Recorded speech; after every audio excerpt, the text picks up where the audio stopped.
Welcome to Scotch Plains, New Jersey. This is Verizon Fios, Channel 22, and Comcast Cable, Channel 34. Scotch Plains Television. Your town, your TV. Scotch Plains Television presents a meeting of the Township Council. And now, from the municipal building, the Scotch Plains Mayor and Council. The thing is, girls, don't look at us. Look here at the camera. This way, everybody at home can see you. And Are you on? we're not really much to look at. Okay? So the camera's that way. Folks, we've got a lot going on here, but I'm going to take the liberty to call to order our council business meeting of March 18th, 2014. And you can see we have an amazing crowd coming to join us. 102nd anniversary of the Girl Scouts of America. And with that, I'm going to turn it over to Ms. Lucina. I wish to make the following announcement to show compliance with the Open Public Meetings Act, known as Chapter 231 of the Public Laws of New Jersey, 1975. Notice of this meeting was given by adopting an annual schedule of the location, time, and date, sending copies to the Scotch Plains Fanwood Times, the Star Ledger, and the Courier News, posting in the municipal building, and filing a copy with the Township Clerk within 7 days following the annual organizational meeting of this body. If everyone would please rise for the pledge to the flag and remain standing for our invocation. Girls, would you lead us in the Pledge of Allegiance, please? To the flag of the United States of America, and to the republic for which it stands, one nation, under God, indivisible, with liberty and justice for all. Okay, will please all remain standing for just a moment? Thank you. Before I begin tonight's invocation, I wanted to make sure that we allowed ourselves to have a moment of silence in honor of our former mayor, Joan Pappin, who the township lost. This is a loss to the community very recently. So in thoughts for Mayor Pappin and her family, let's have a moment of silence.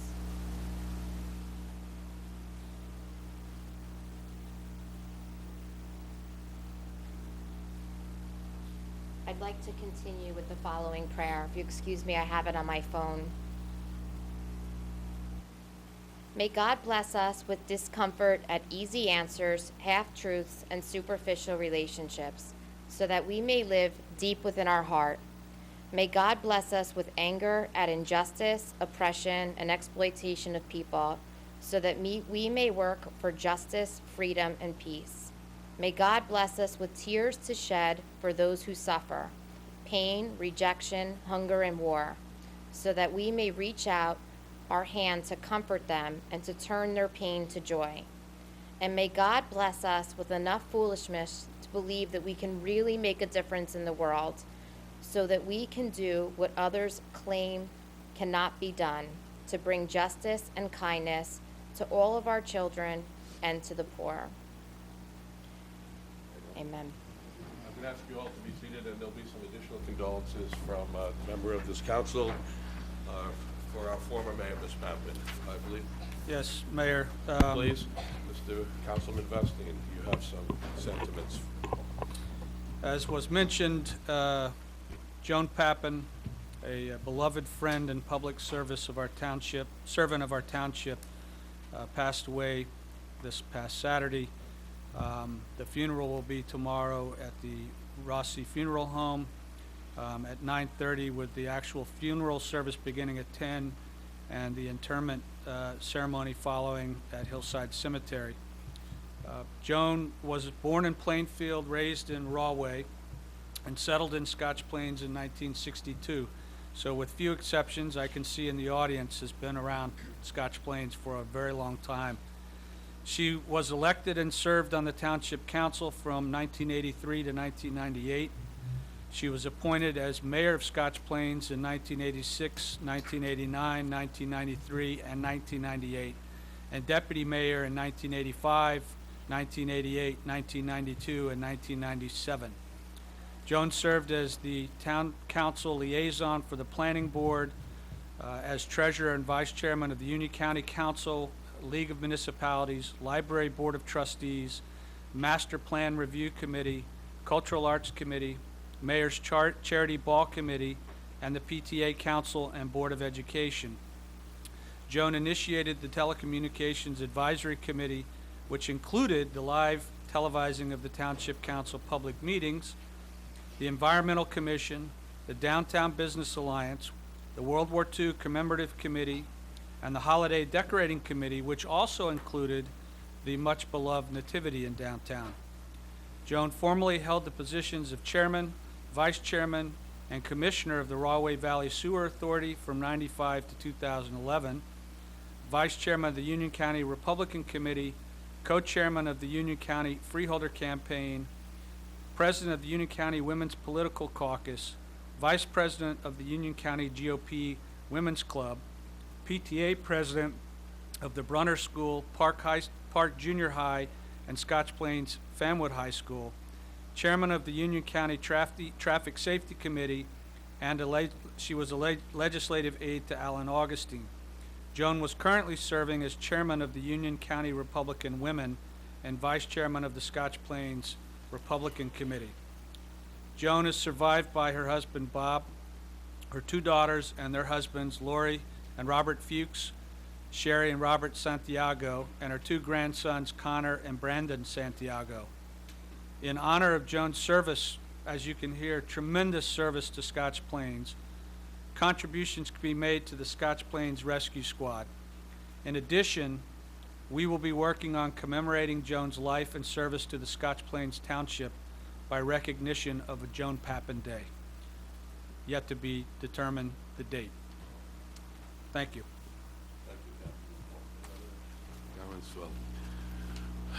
Thank you for that information, for those thoughts. Now, if you can hear me. Well, I too am saddened to hear about the sudden passing of Mayor Joan Papin. Her loss reminds me, and I assume all of us, yet again, how precious life is in that she is gone much too soon. I know she had a loving family. I visited with them today, and I wish there were a way to lessen the grief they are presently feeling. She served her township with great dignity and professionalism, always committed to making Scotch Plains a better place for all of us to call home. And so, on behalf of a grateful community, let me extend our deepest sympathies to her family, and may God bless and comfort them during this difficult and sorrowful time. On a very personal note, Godspeed, Mayor Papin. Thank you all. Well, let us now share with you some more pleasant news. With us, as you can see assembled, are our Girl Scouts, 102nd year of their existence. And with us, we have a proclamation for you, but we'll only give it to you if you brought cookies. Well, I see cookies. Well, anyway, and I know we have plenty of money out there to buy to get their numbers up there, right? All right? They're going to start soon. You can sign up right outside, and I know the chief is going to hold the money. Well, with that...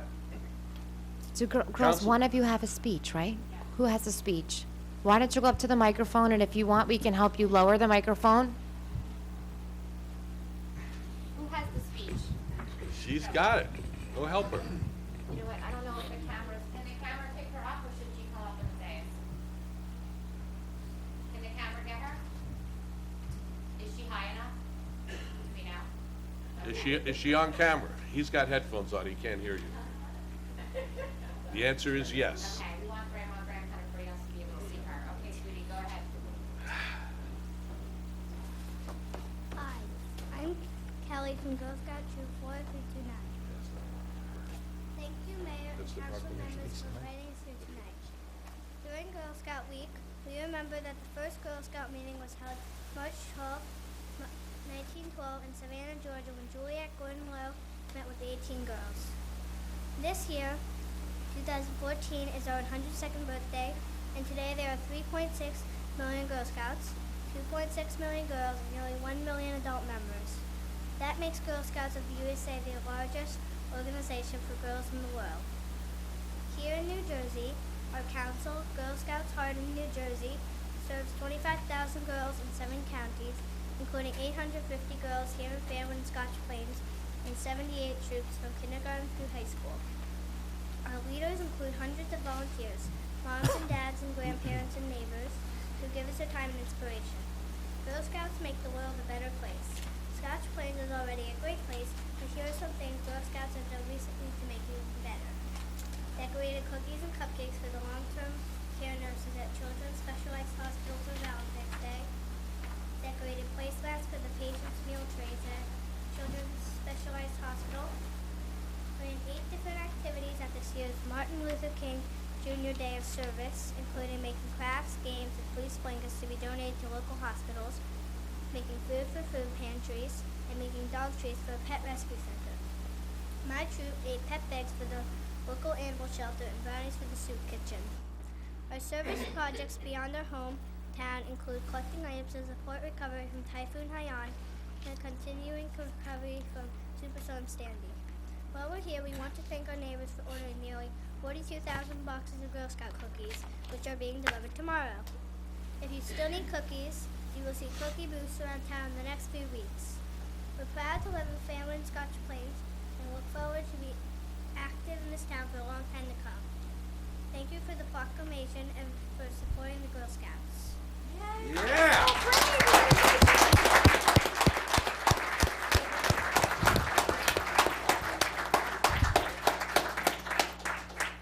Okay, so I want to say that a lot of these young ladies have art that's being displayed at Brunner School tonight, and the art show starts at 7 o'clock. Oh my So gracious. they need to get out of here. They're going to go upstairs and have some pretzels and some water on the way out. But I have a proclamation to read to you from Mayor Glover, and the proclamation says, whereas, about 1,000 times, so I'm going to skip that, okay? Whereas March 12, 2014 marks the 102nd anniversary of the Girl Scouts of USA, founded in 1912 by Juliette Gordon Lowe in Savannah, Georgia. And through Girl Scouting, girls grow strong, they gain self-confidence, develop leadership skills, and learn the lifelong lesson of contributing back to their communities. And throughout its long and distinguished history, Girl Scouting has inspired more than 50 million girls and women to strive for the highest ideals of courage, confidence, and character. And Girl Scouting helps girls achieve their potential by increasing awareness of opportunities existing in the fields of math, science, sports, technology, and other professional pursuits. And close to 4 million Girl Scouts nationwide, including in excess of 100,000 in the state of New Jersey, join in celebrating and rejoicing this great American tradition.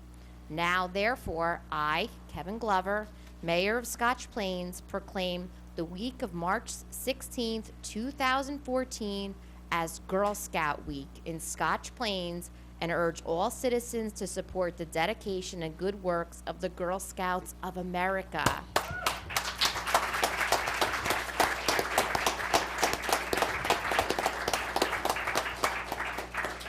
And before they leave, I just want to say this is not Alessandra, this is not my daughter's brownie troop, but a lot of these girls are some of the amazing girls that she goes to school with.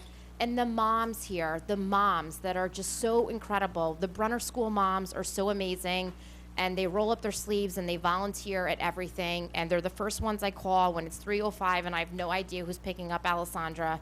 And I thank you so, so much. And you've been incredible. And these girls, a lot of them were the girls who helped hand out the seedlings last year on Earth Day.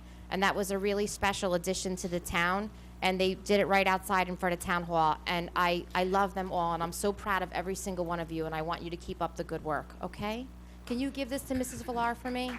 Thank you. Uh-oh. See? Now, for the record, we're going to share these with all the council members, okay?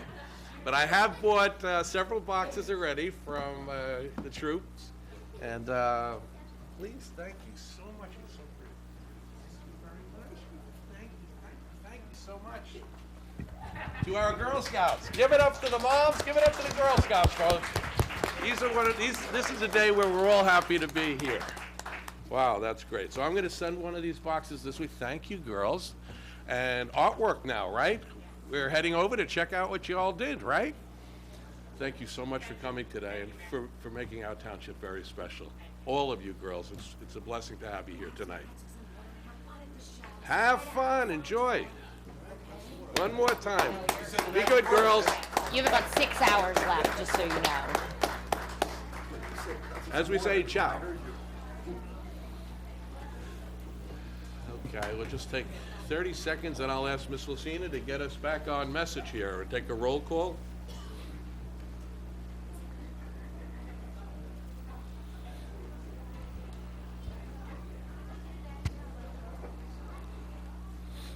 That was very nice. You did a nice job. Thank you, thank you. Very nice. I enjoyed that. I really did enjoy that. Cool. I did. Because I know it's coming. Speaking. Well, anyway, we're just going to get back on message real quick and open our meeting. Miss Lucina, for the record, let's call the roll. Mrs. Giovanella? Here? Mr. Jones? Here. Mr. Marcus? Here. Mr. Vastine? Here? Mayor Glover? Here. Okay, the next item on our agenda is public comment. Anyone wishing to address this council on any matter, well, please do not hesitate to come forward. We ask that you just give us your name and address for the record. Carolyn Perkins, 861 Westfield Road, Scotch Plains, New Jersey. Congratulations to the Girl Scouts, and also congratulations to Colleen Gianella, who is Thank being you. recognized as a Woman of Excellence this Thank you. Friday. Thank you. Yes. Well deserved. Thank you very much. I'm happy to report and thank you that the main telephone number, 322-6700, does not say our summer hours I think we can are. applaud that too. It's been fixed. Yes, it has. Have to have something. Regarding the library, and I really wish I could have gotten into some of this with a public comment. The Fanwood Library was closing the gap, and they had a gold pot, plastic pot, where you could make donations. Their goal was $10,000, and they did fill the gap. We could do that too. We could. Just like we could get money like we did for the Vietnam Veterans Memorial, where people wrote out checks. I'm sure we could do that for Mr. Shippen too. $5 or $10 here or there adds up. Now the AM radio station. We've talked about this several times, and I really would like you to pursue this further. I asked the senior citizens at one of the meetings I attend, only 20% of them have access to the internet or have an iPad. So if there is no power, they can't hear or do anything. And your AM radio, which says, please see our website for further information, does not help them at all. Now, if we use that radio and we use it for more of an information, not just emergency, you could have announced maybe the library sale. They would have made more money, okay? You could also announce the farmer's market when it's opened. You could announce the leaf and street cleanup when it's going to start, when we're going to have our annual cleanup in town. Just an announcement, and they can come further. But if they're listening to the radio, they'll get all that information. I noticed that they're saying recycling is supposed to be done now at all municipal buildings and schools. I hope that is enforced, because at our senior meetings, everything just goes in a garbage can. And that's not right. And I'm sure it's not just galloping the Scotch Hills, quote, Shady Rest building. A lot of people use that. There should be containers for that. If you're concerned about the environment, if not for yourself, for your future generations. Regarding the minutes that I looked at the library, on January 7th of 2014, rule number 11, and I'm being very emphatic when I say this, talks about the decorum of how these meetings should be conducted. I don't have to say any more, because I'm sure you've read the letter from Mr. Mueller in the Scotch Plains Times, as well as seeing it online. Things have to change. You're representing us, And that is not the representation that I like to see from some of you. I understand that you can call, and I believe it's you, Jerry, to report potholes or something. It's your extension. Perhaps somebody call you if there's a light out or a safety issue also. I told you this is done in Arizona and it's quickly addressed. And if Jerry just gets the information, he can pass it on to who was ever involved in that. I wanted to know if we're doing any grants for the senior housing, for Brookside Park's swampy pond. Do you know if any grants are being pursued before it's too late? Senior housing applies for their grants every year through the Community Development Block Grant Program. They were successful this past year. I'd have to check with the Recreation Department on the other ones. Okay. And I think that's going to be it, because I did talk to Ms. Messina, and she said, you will each be getting a separate microphone. Jerry, you'll have one, and the lawyer will have one. Those are two people who, when they speak, we can't hear them because it's sharing the microphone back and forth. Thank you very much. Thank you for your comments. Hi, Bill McClintock, 1583 East 2nd Street. I want to talk about my friend Joan Pappin. It was wonderful seeing all those wonderful little Girl Scouts here. Hopefully, there's a future Joan Pappin in that group somewhere. Scotch Plains lost one of its leading, and also Councilman Vastine covered a lot of her resume, so I'm going to skip over a lot of that and just hit some of the high points. But we lost one of our leading citizens this past weekend. Joan was a very dear friend of mine. She was a very dear friend of many of the people in this room. And it's a big loss. Joan was born in Plainfield, daughter of Freddie and Elvira Spencer. Her father, Freddie Spencer, was a bicycle racer in the 1920s and 30s and one of America's top sports heroes of the day. He broke and held many bicycle racing records. Joan grew up in Rahway, though she often corrected me and told me it was pronounced Rowway. She went to Catherine Gibbs, and she and Bob settled in Scotch Plains in 1962, where they raised their family. Joan got started in her community service by serving the 3 PTAs that Councilman Vestine mentioned. In 1982, she was elected to serve on this council and ended up serving 16 years, 4 years as mayor, 4 years as deputy mayor. And that's where I first worked with Joan. I served with her for her last 8 years on the council, including 2 of her terms as mayor and 2 of her terms as deputy mayor. As a matter of fact, I was her deputy mayor in 1993, and she was my mentor when I became mayor in 1994. I'm not going to go through all those things that she did. It wears you out just thinking of all those committees that she served on. Councilman Vastine mentioned the Communications Advisory Committee. She not only instituted the televising of these meetings, but we were the first council in the state of New Jersey to televise all of our public meetings, and that was because of Joan Pappin. Also on the Rahway Sewer Authority, she started, for her first 4 years, she was on council when she served on that authority, and she continued serving on that authority for 13 years after she got off the council. She was a champion of our nativity scene with the live animals every Christmas. She started it. She pushed to keep it going. She raised funds to pay for it. And she even painted that scene in the back of the shed. We never had a police commissioner in this town, but if we did, it would have been Joan. She loved the police department. She was a strong supporter and did everything she could to make sure that they had the resources they needed to operate effectively. And just going back to all those committees she served on, and you think about that long list that Councilman Vastine read, legend has it that she served on so many committees that when she came home one evening, her husband Bob was so surprised to see her, he went to the newspaper to find a meeting for her to go to.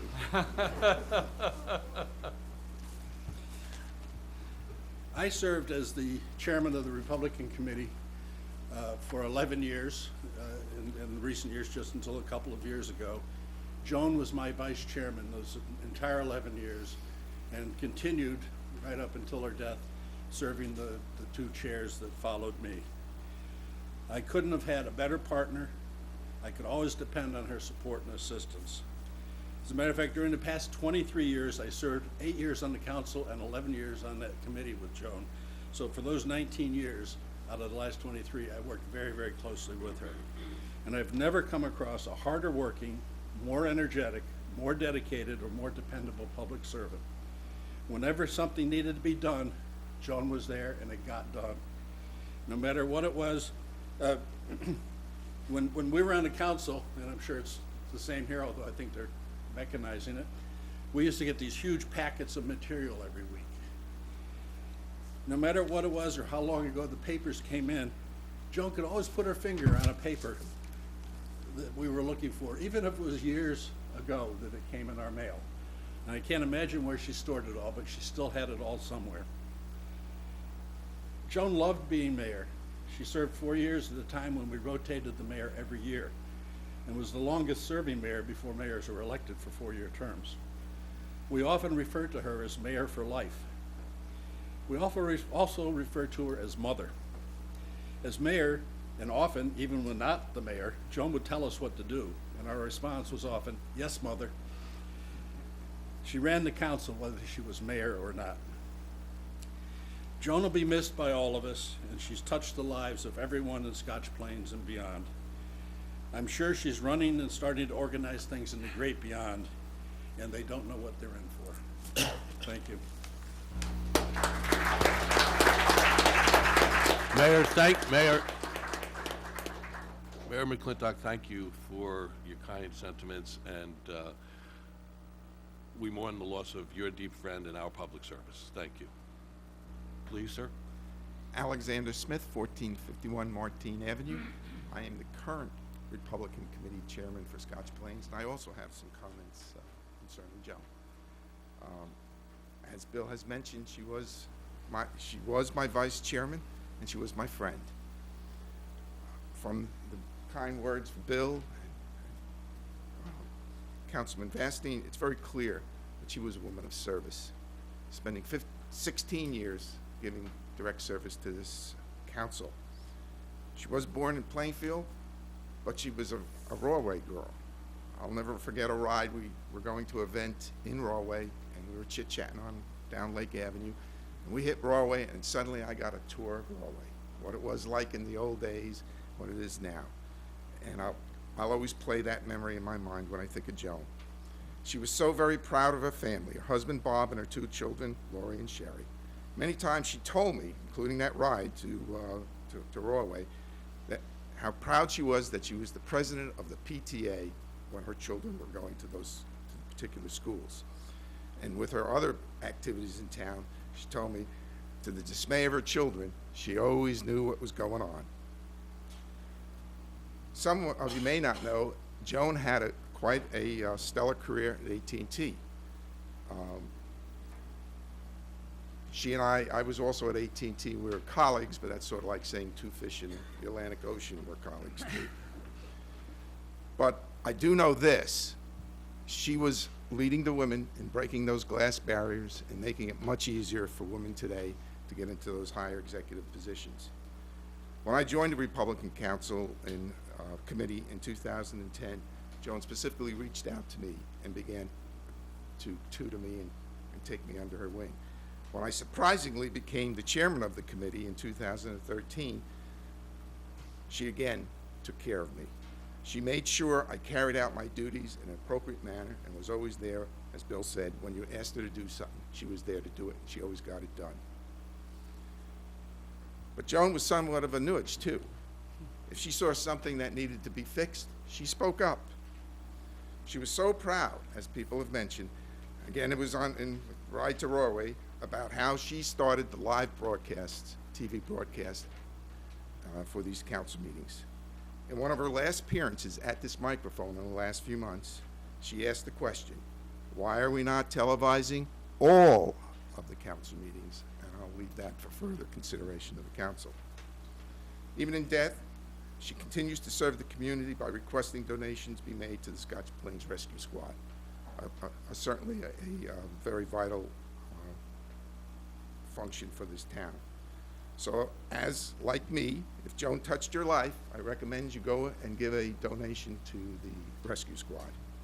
Finally, with no disrespect to this council, which is doing important work, some of us will shortly leave to pay our respects to Joan's family at the wake which is currently going on. Godspeed, Joan, and thank you for all the help you gave me.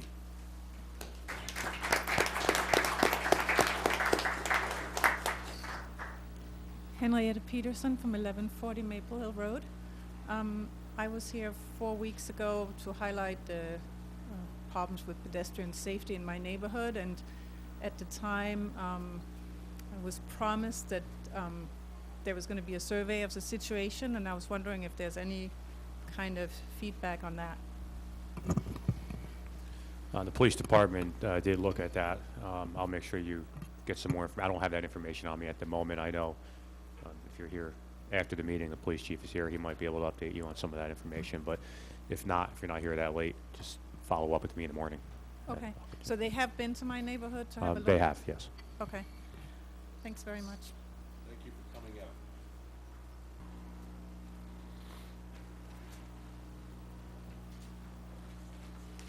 Frank Festa, Ramapo Way. I have to admit that I have absolutely no idea how the municipal court is funded. But I can't understand where you would get $13,000 in overtime pay for the municipal court. Could someone explain that to me? Not necessarily this evening. I can tell you sometimes, certainly the courts run past regular business hours, so that for some of the hourly employees would require overtime. And there's also a person that comes in on a kind of interim basis if for some reason the court staff, we have 2 of them, need to be at a training seminar that's required by the state. We have a retired person that comes in and watches it. That's not technically overtime, but I'm not sure how the line items, break down there. I don't have all that exact information, but that's generally the 2 primary reasons why that would happen. So that $13,000 wouldn't be an abnormal number. Doesn't sound it, but I'd have to just double check. It sounds pretty normal to me, off the top. Thank you. The senior housing, obviously the turnover for each unit is in excess of 2 months. I think that's way too much, and I understand that there is a waiting list, and I would love to know how the people that are on the top of the waiting list are notified that these units may come available, and how come it would take 2 months, more than 60 days, 66 days at least. Could someone get back to me on that? We'll have to talk to the board over there. All right, and my final question is, could the township sell the senior housing project? I was gonna say, I can wait for that one. we can wait for that one, just released another day? Yes, sir. Thank you, Certainly Mr. will. Fester. It's a Thank- reason, I understand. Thank you, Mayor. Thank you, sir.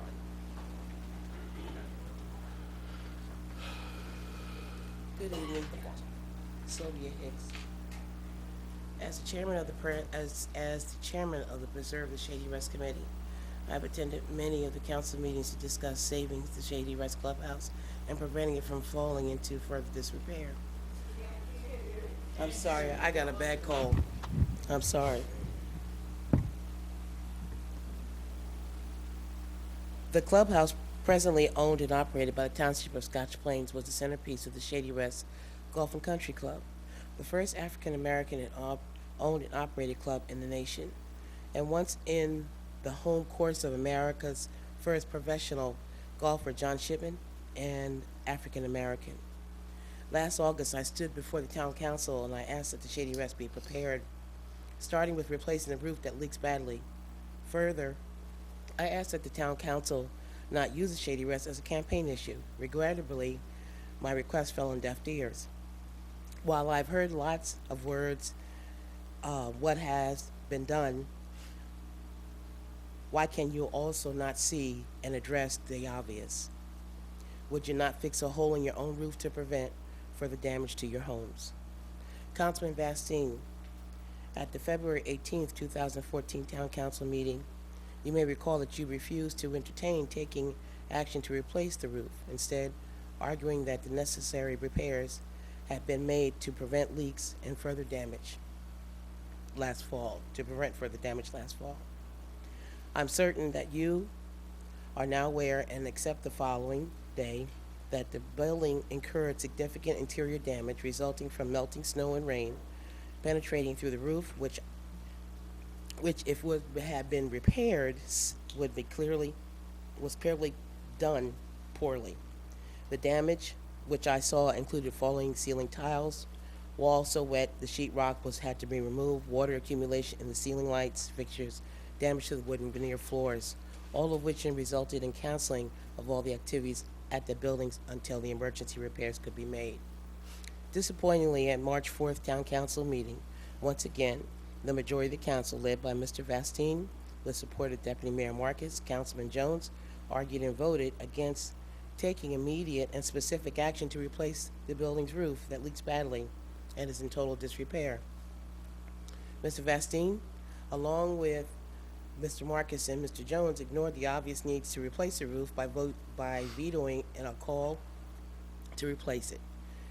And while voting against taking immediate action, he also refuses to hold those directly responsible for maintaining and protecting this building accountable for their years of neglect and blatant disregard of this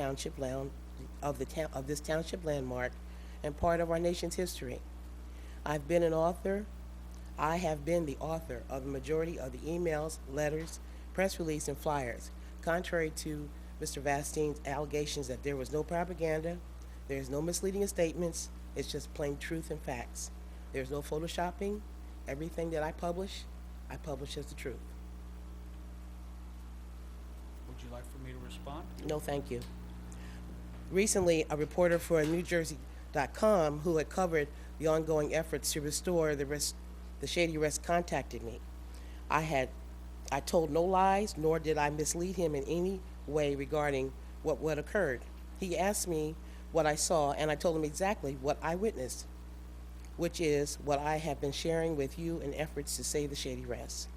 Presently, the United States Golf Association Museum in Far Hills has an exhibit on African American and golf history entitled More Than a Game, which is prominently recognizes the Shady Rest and Mr. Shippen.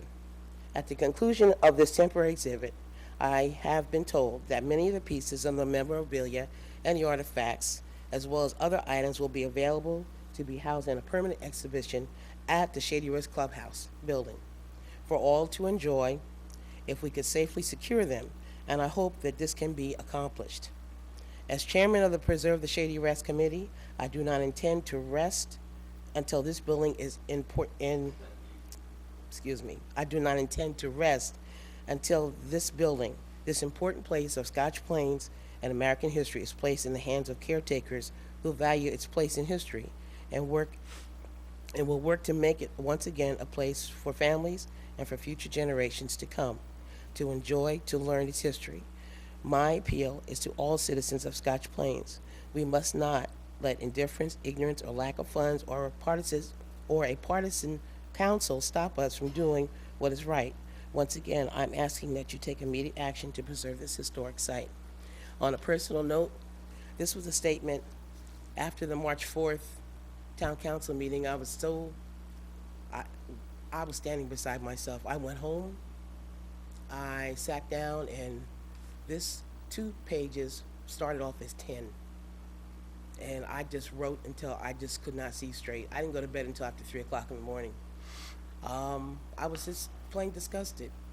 But we had a meeting, our committee had a meeting on Friday, and what I addressed to our committee is that you will not hear from us nor see us regarding the Shady Rest until we hear from Mr. Jimes and the report that Mr. Barton Ross is going to give you, sir. And at that time, and give you ample time to go through it and to work on it. I'm done. I'm tired of this.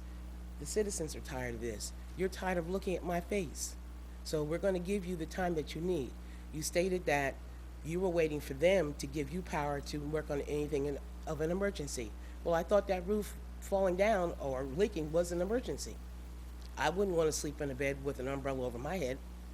But, given that said, you will not hear from us, you will not see us, you will not hear us mention the word Shady Rest until I hear from you, Mr. Giles. And we'll give you reasonable time to do that. And ultimately, I would like to see that you come and meet with our committee so we can find what other plan of action that we can take. How much money do we need to raise to help donate doors, windows, floors, carpet, whatever it is. But the main thing is that we keep the structure standing. Is that agreeable to you? If provided the invite, I would be happy to meet with anybody in the community, and the same goes, my door is always open. People who walk in always get into my office. Okay, So that's any time. Thank you, dear. Comments?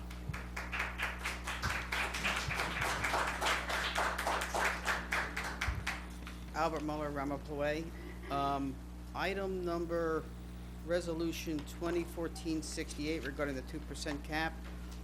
If you all would like to know, I had emailed our 3 elected officials, Senator Scutari, Assemblywoman Stender, and Assemblyman Green, asking them to consider supporting this cap and asking them to get back to me about what action they intend to take. Unfortunately, I haven't heard from any of the 3. So, if it helps, if you have a resident contacting their 3 local officials, asking them to support it. Thank you, Mr. Muller.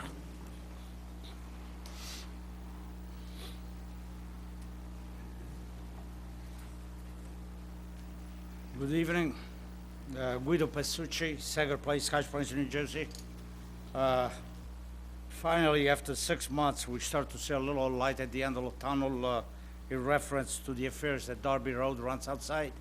I'm a little disappointed that I can't see Mr. Lair tonight because we discussed several issues, no offense.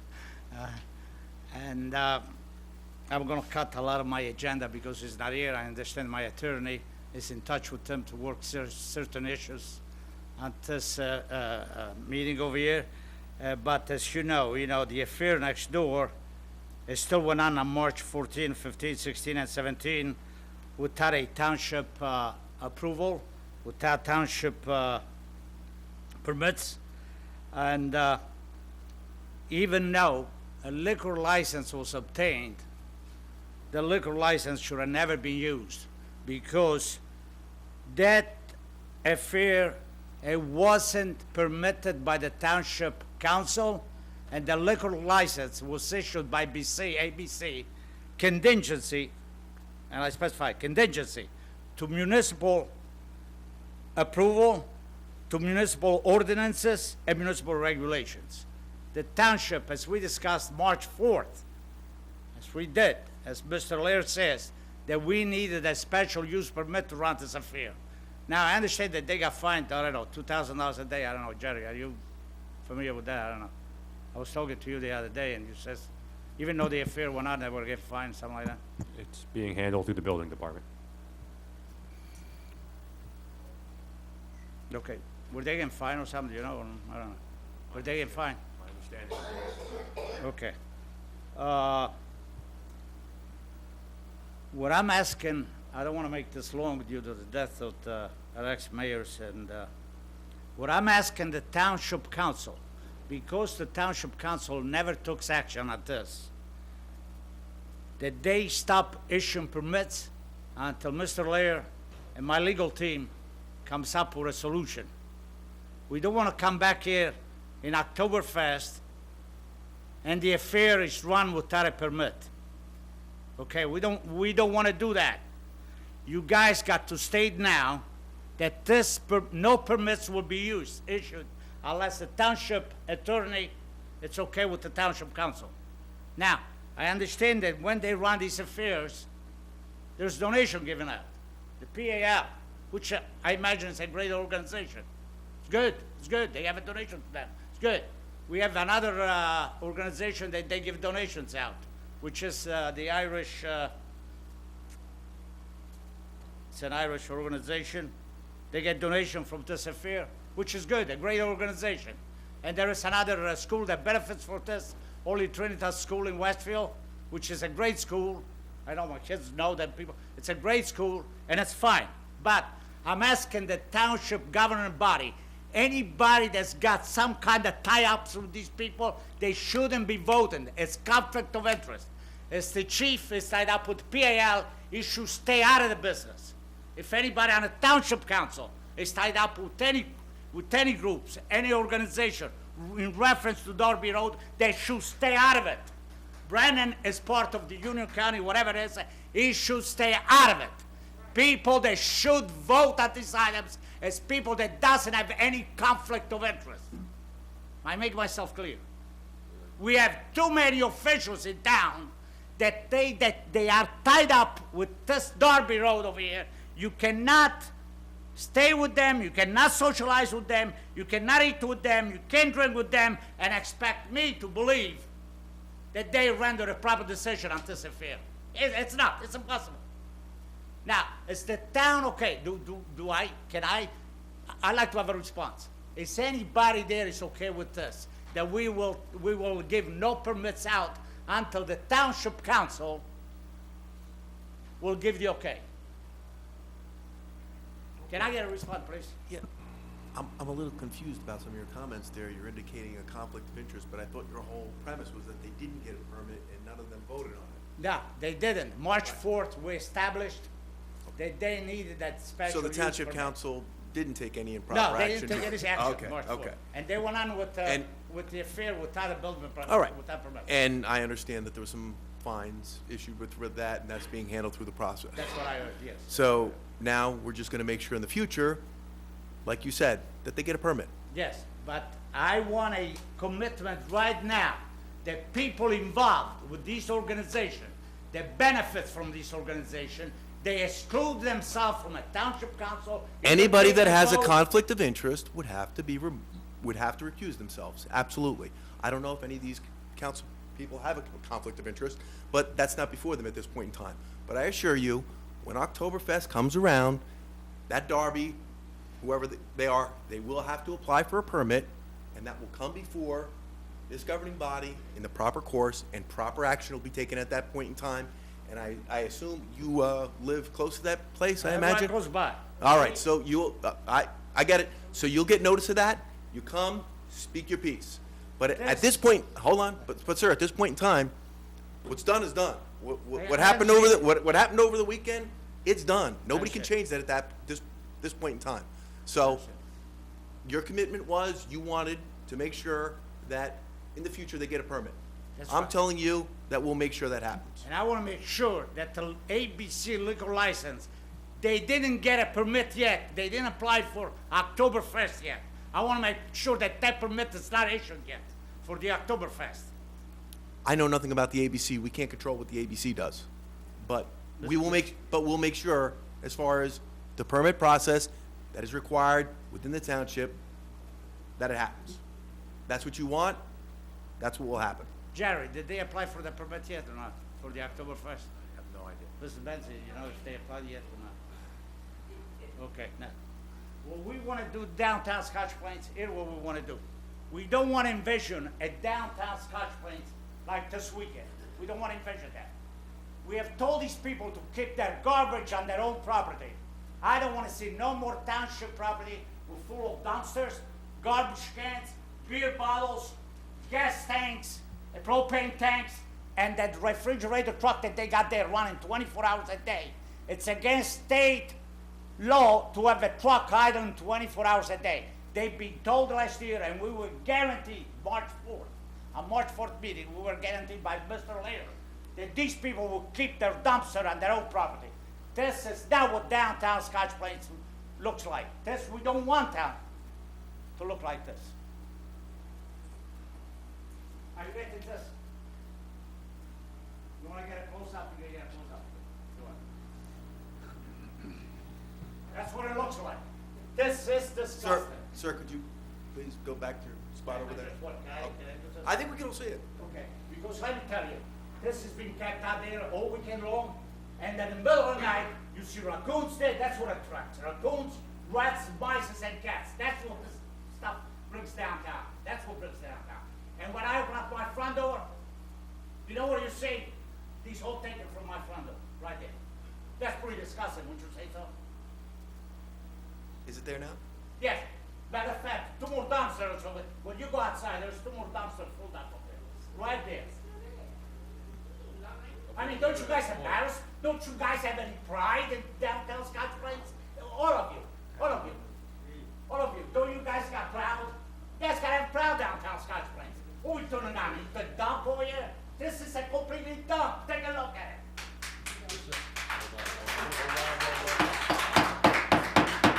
Please, order in the council chambers. Thank you. We respect that you would. Thank you. Thank you, Mr. I mean, this will be continued, I guess, when Mr. Lair gets back. Mr. Jimes, I assume. I don't think there's much to continue. Yeah, well, I would expect, apparently there's been some reference that they've had some ongoing conversations, so I expect it will be continued. Seeing no one else coming up to the mic at this, well, yes, we do. How are you, sir? How are you? Joseph Mortarulo. Now you broke the place, Mr. Runarulo. Sorry about that. It's all right. Someone wanted another mic anyway. Exactly. Joseph Mortarulo, one of the partners at Darby Road Restaurant in Scotch Plains, New Jersey. Maybe it's the microphone you want me to speak up. Can I adjust this? How's that? So, as I stated earlier, Joseph Mortarulo, Scotch Plains, New Jersey, 450 Park Avenue. I am here tonight to talk a little bit about Darby Road and the festival that just took place, address some of the citizens' concerns and sort of what we went through and the process that we have gone through to get to this stage with regard to all 3 of the festivals that we've run at the restaurant. I'll take everybody back to January of 2013 when I approached and came to the town and its officials, the zoning officer, and asked them if there was any permits that I needed to seek in order to get this event off the ground. Was there any special permits? Was there any use permits? Was there any construction permits? Any of this nature. I was instructed by the town official that there was no permits that needed to be filed for, except for a fire permit, which we filed and were granted.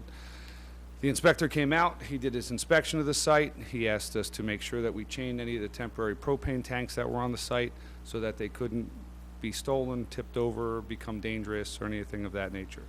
We did that. We installed exit emergency lights in the tent that we had constructed there, and the event went off without a hitch, basically. It was a great time, shared by everybody in the community.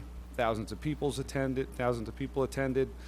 There were obviously donations somebody spoke about earlier tonight to some local organizations, which is a great thing, which is I think what we are trying to achieve as a business in the downtown area. I mean, we constructed and established Darby Road to be a community pub, a public house where people could come together and enjoy the community that we're all a part of. And, you know, I think successfully we were in front of the Township Council some time ago, and they actually, you know, commended us on what a nice event we ran and how things went. So I don't stand before anyone tonight to say that we do every single thing perfectly, because we don't. We went about seeking out the process. We were explained that the process was what we were doing. I mean, quite frankly, we asked questions, we got answers in the beginning, and we followed suit to what the town told us to do. We went through so I came back again in September before we planned our Oktoberfest just to talk to the zoning official, and he said, no, you got the fire permit last time, you're good to go. We got the fire permit a second time. We applied for it, we got it. The second festival went off without a hitch, no incidences whatsoever, another good time had by everybody in the community. The town asked us to align it with, we originally had a plan for a week later. The town asked us to align it with Scotch Plains Day, so they kind of went off together at the same time. We changed all our plans. We made that happen to, you know, hopefully continue growing the downtown and attracting more people to the area. it was successful again, and that process was then set in place. There was precedence there.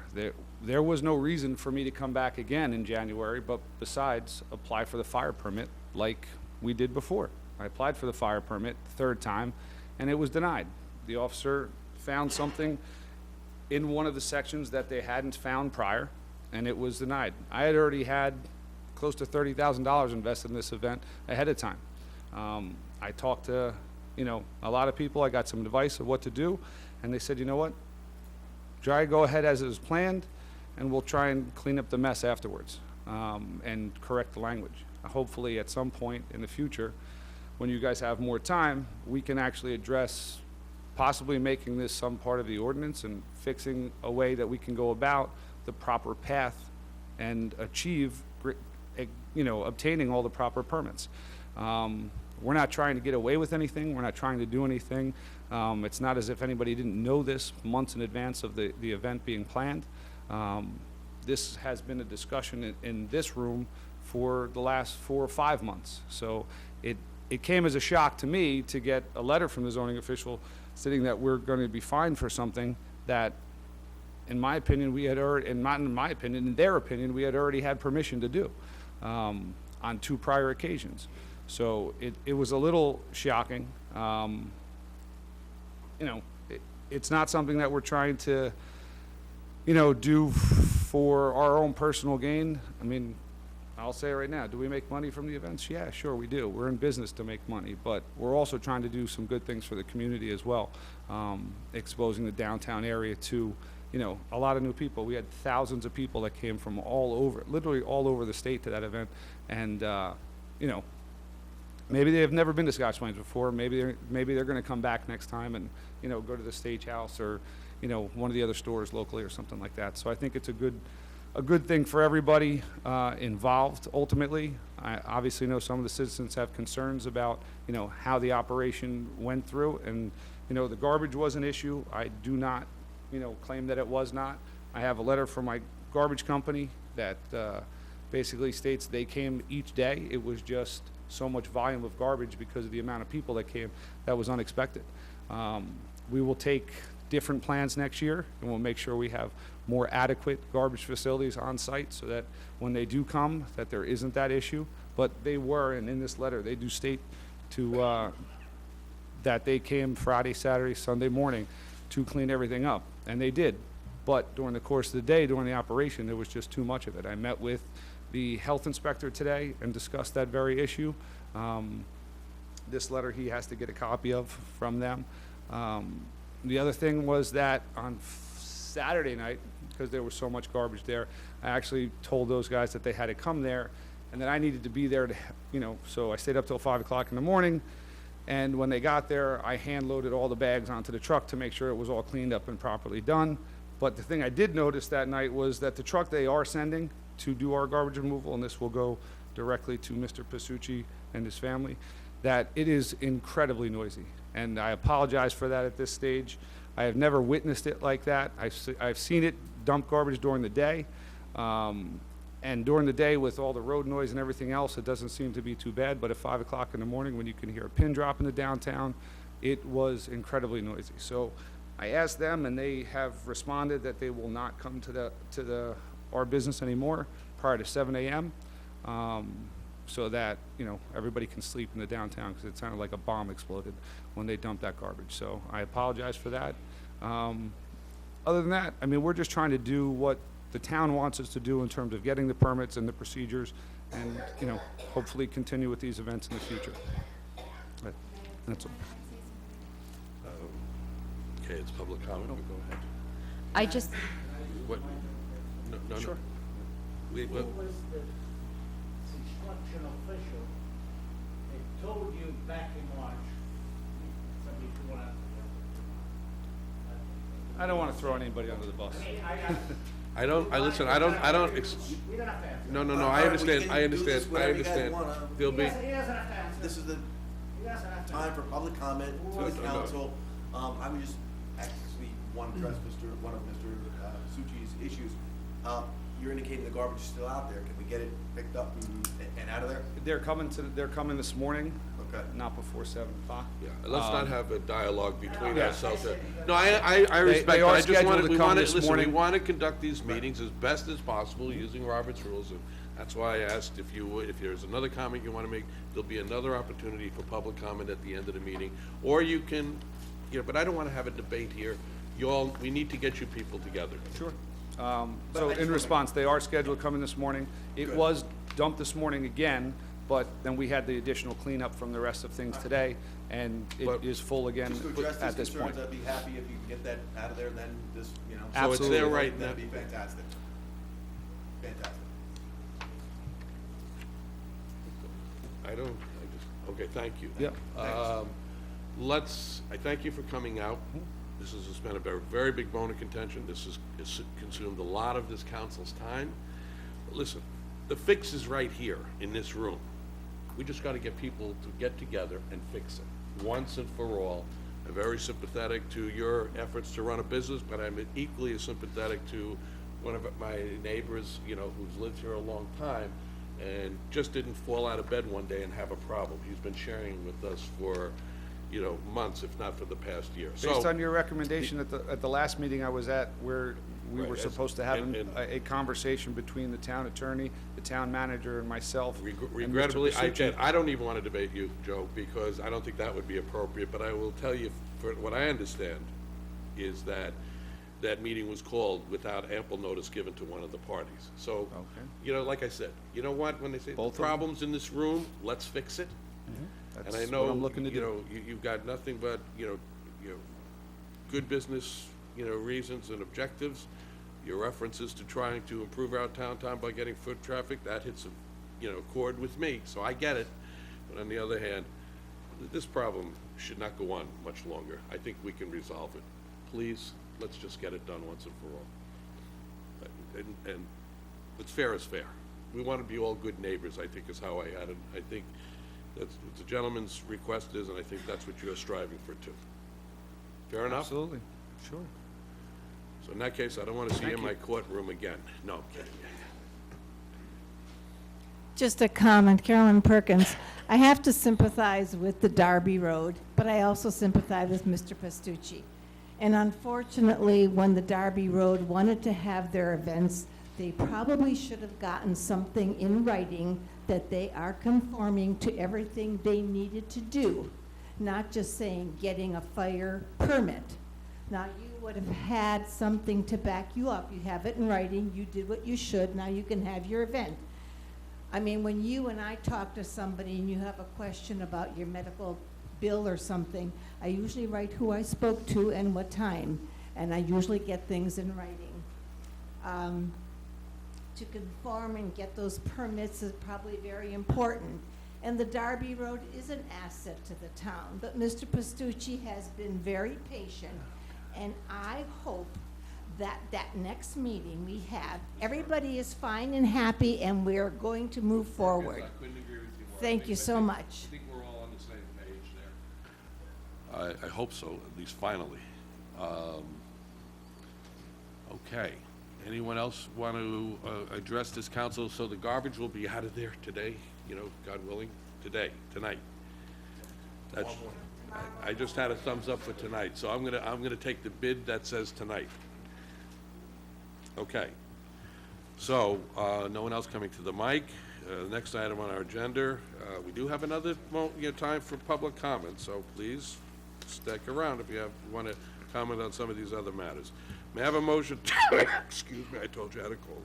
May I have a motion to approve the minutes, please? Mayor, I'd like to move for approval of the minutes of the council meeting of February 4, 2014, and February 18, 2014. Is there a second? Second. Thank you. All in favor? Aye. Next item, communications consent agenda. May I please have a motion on that, please? Mayor, I'd like to move for receipt of the minutes of the planning board meeting of January 13, 2014, and January 27, 2014. Do I have a second? Second. All those in favor? Aye. Aye. Next item is the manager's report. We're moving along now. Here we go.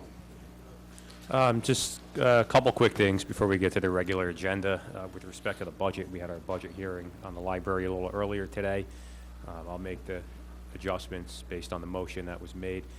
Secondly, as I said, we're going to talk about the HVAC system there, but also on the next conference meeting, which I believe is April 1st. I hope to get the bond ordinance finalized based on some of the recommendations that were made by the departments. I plan on making some changes to that. Certainly if you have any recommendations, let me know, and I'll come prepared with any specific department head you might be interested in seeing again for that meeting. And, you have your revenue numbers there. Nothing really too mind-blowing. Everything, for the most part, is pretty much the same, but we can discuss that at that meeting as well. Okay, is that going to be, Mr. Gimes, a workshop meeting? Those are pretty important items. Yeah, that's what I'm thinking. I don't think that should be part of the conference meeting as much as that really, the revenue numbers. I know I've been waiting for, others have asked, this whole bonding, financing. I think really might want to bring in, Lori to talk about what methodology, what options might be. She would be there, absolutely. Okay, I'm Yeah, just that was my saying, intent. right. I mean, because we don't, as of now, there doesn't seem to be much on the conference agenda. All right, So, in that case, yeah, we can roll. That's I just why. want to make sure it gets ample, vetting. It would be treated as a regular budget session, so the CFO would All right, absolutely then be that's there. perfectly fine, I'm sure. I speak for all of us. We're actively working now on the road assistance program. You were given the tentative list of streets at one of the recent budget sessions. That doesn't require bonding because we have some of the money from prior ordinances. Right. So we're working on bid specifications now, and we're working on the process now. We've had a couple meetings on a staff level, so I'm hoping, we certainly want to get with the contractors to get as early on the list as possible. And we're going to be moving forward with that. I'll provide you updates as that goes on. Ms. Perkins mentioned earlier about the summer hours being taken off the voicemail. It's been a process that has been somewhat unbelievable to me. And I just want to give you a brief update on how that actually happened. We've been working with our current phone person since I've started, several months now. There were a lot of issues with hardware and software and PIN numbers and misplaced information in the municipal building that made it a lot more difficult than I think it should have been. However, as it turns out, it really wasn't as difficult as it should have been, and I just don't feel I was being provided the proper information. I got a phone call one day. You get sales calls all the time in the manager's office from various vendors, and one of the people that called was a guy we had never had a relationship before in the past, and it was a phone person. So I just kind of chuckled when he said he was selling phone services and service contracts. I said, well, here's your first test. If you can fix this, I'm going to sit down and talk to you about other business we can do together. He sent somebody in the next day and fixed the damn system. So, I mean, it was unbelievable. I don't want to speculate much on what was going on beforehand, but All right, it it's got working. fixed. It's done. I think everyone was happy to hear it's working. Otherwise, all the other items I have pertain to items that are on the agenda. So, Okay, we'll talk about that, but just let's go back to what one of the citizens referenced. You and I have had discussion, this council has discussion on, keeping our means of communications more robust. So with respect to the radio station, I know we're trying to get some signage up there, some strategically located places, so people know we have AM 530, whether it's, I'm not gonna pick them, but let's say at a Hetfield or Rahway and Terrell, wherever the case is, that people know we even have it. And then secondly, to, just get out in front of it with Fanwood and put more informative information on, recognizing it's an AM low-frequency station, no different than what you'll get at an airport. But I'll remind those in the audience that yesterday I couldn't get CBS when I came out of the Home Depot. So nothing's perfect. It's all part of a package. Okay, Mr. Gimes, anything else? Any other questions, Mr. Gimes, on the management report? Mayor, if I could ask a question with regards to that AM radio station. Is there a way for us to actually determine how much of the town it does cover? I mean, is there a way for us to maybe travel to different points around town to kind of get a sense of, does it cover the 1 square mile, 2 square miles, all of the town? I would ask that, Mr. Gimes, you can entertain driving. I know that when it was established that the gentleman from Fanwood had driven pretty much, to our four corners and felt that clearly there are areas where the signals are poor. If you go down Terrell Road, on Raritan, you hit the Terry Luzu, it gets really bad. I'm telling you, come out of Home Depot, put on WINS, tell me if you can get a signal. So, Mr. Jimes, if you want to entertain your councilman, and you can do whatever you want to do. Thank you for your permission, Mayor. It's not my permission, I'm just. Well, you just gave it. I'm not giving him permission, he doesn't work for me, so let's not get, I get really, caught- to answer your question, I don't know, but I can look into it. Of Thank you. course. Thank you. I mean, if we're gonna pay for it, I would like to know that we're getting our money's worth. This is a good thing, Mr. Councilman. I couldn't agree with you more. This we agree. Okay, moving right along. Let's see, we have reports of special committees. I am sure you have I have one. some lengthy stuff, so again, I'll defer if anybody else has something, because I just, one thing, as a liaison to the Raritan Valley Line Coalition, one of the things that I would like to see done is the online petition on their website.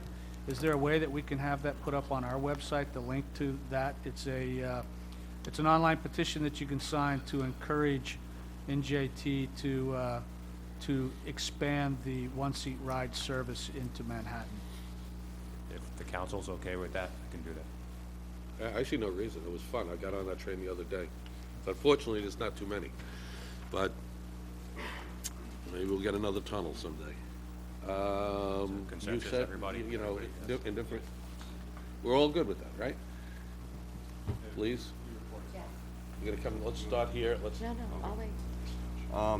First, regarding the Municipal Alliance, starting March 31st, it's going to be a week. It's a Think Purple Week. You're going to see a lot of purple around town at the schools and other town sites. There's going to be a number of events held in the schools focusing on being supportive of fellow community members and making good choices, particularly in the context of substance abuse. So that's just something to keep in mind as you see the purple on the outside of our schools and other places. On the Shared Services Coordinating Committee, there's work being done, really spearheaded primarily by the Board of Education at the Brunner School for a drop-off. Without going into too much detail, there's a what's called a paper street there behind the school, and they're looking to incorporate that into making a more efficient drop-off for parents in the morning at that school and fixing a lot of congestion issues and parking issues around that town.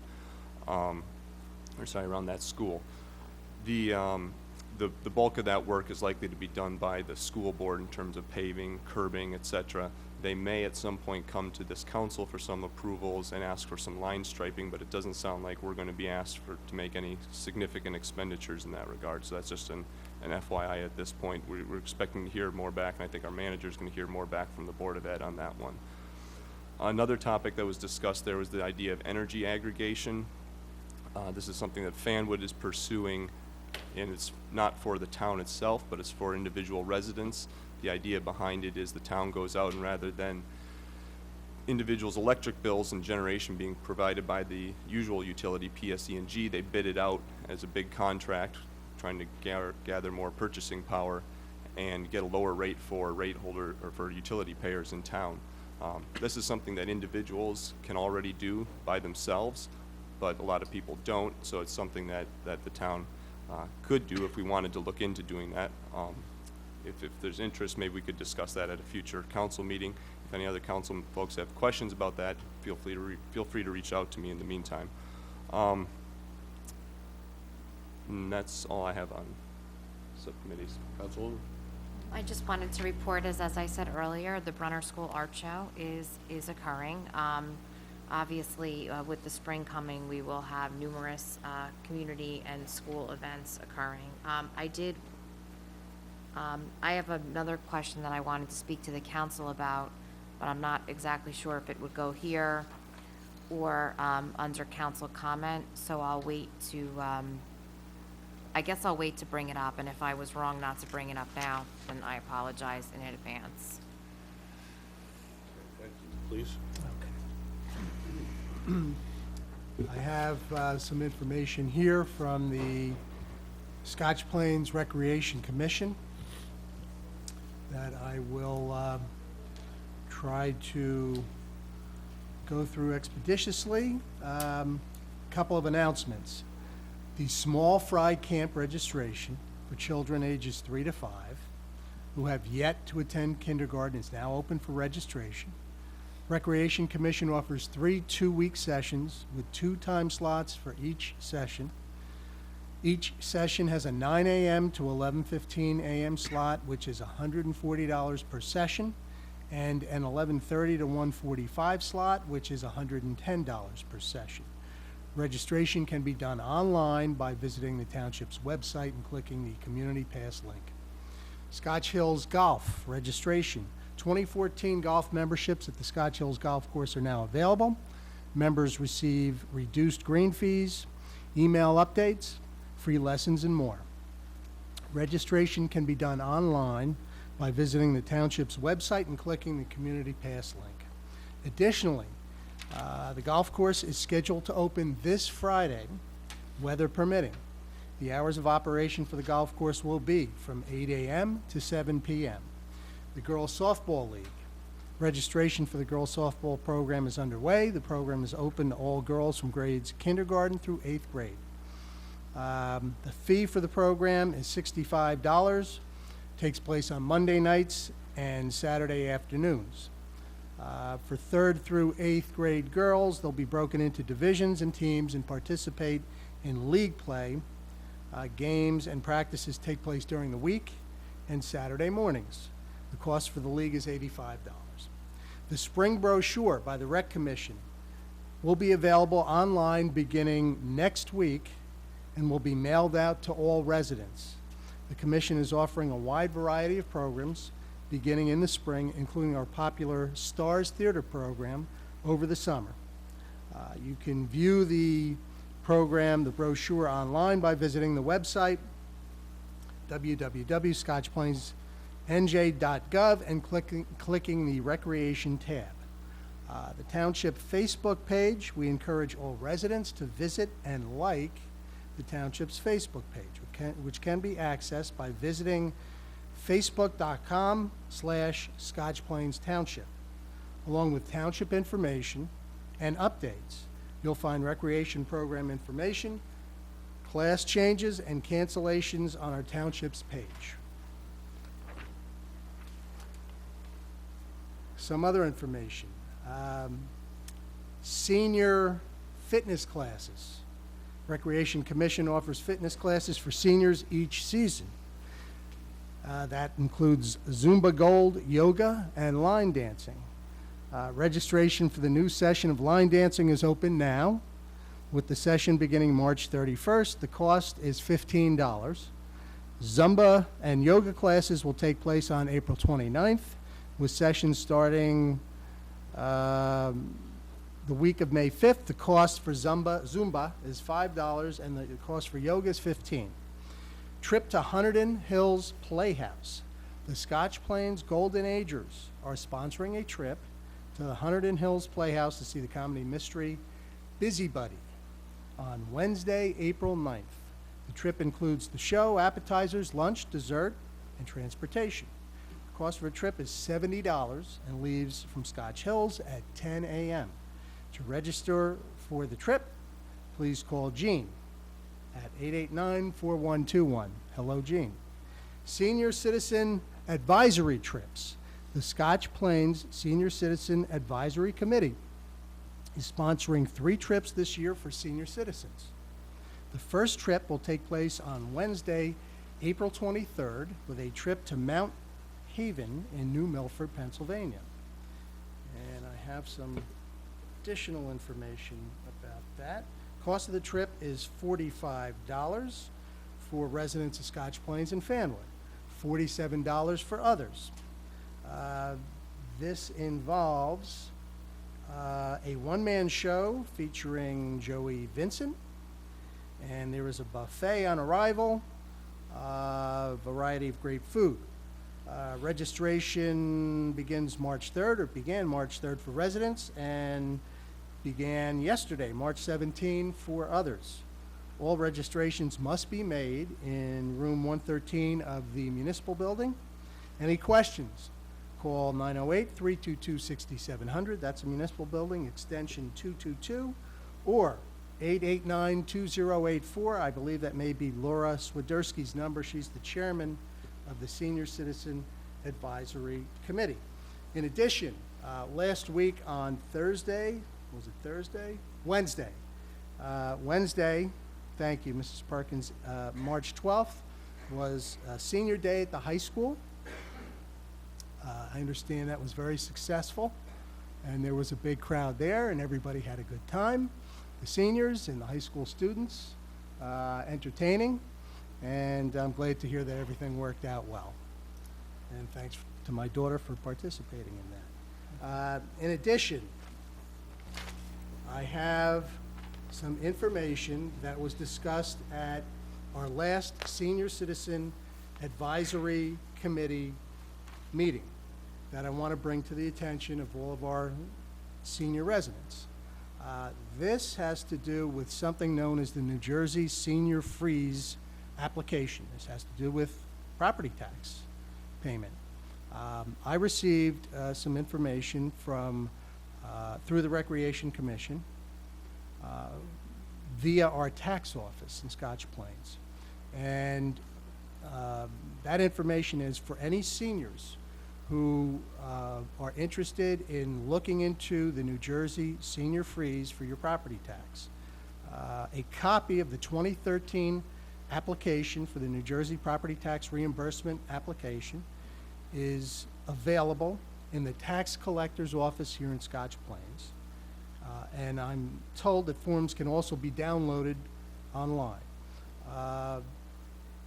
If anyone has a request for any information, please contact the tax collector's office here in Scotch Plains, 908-322-6700.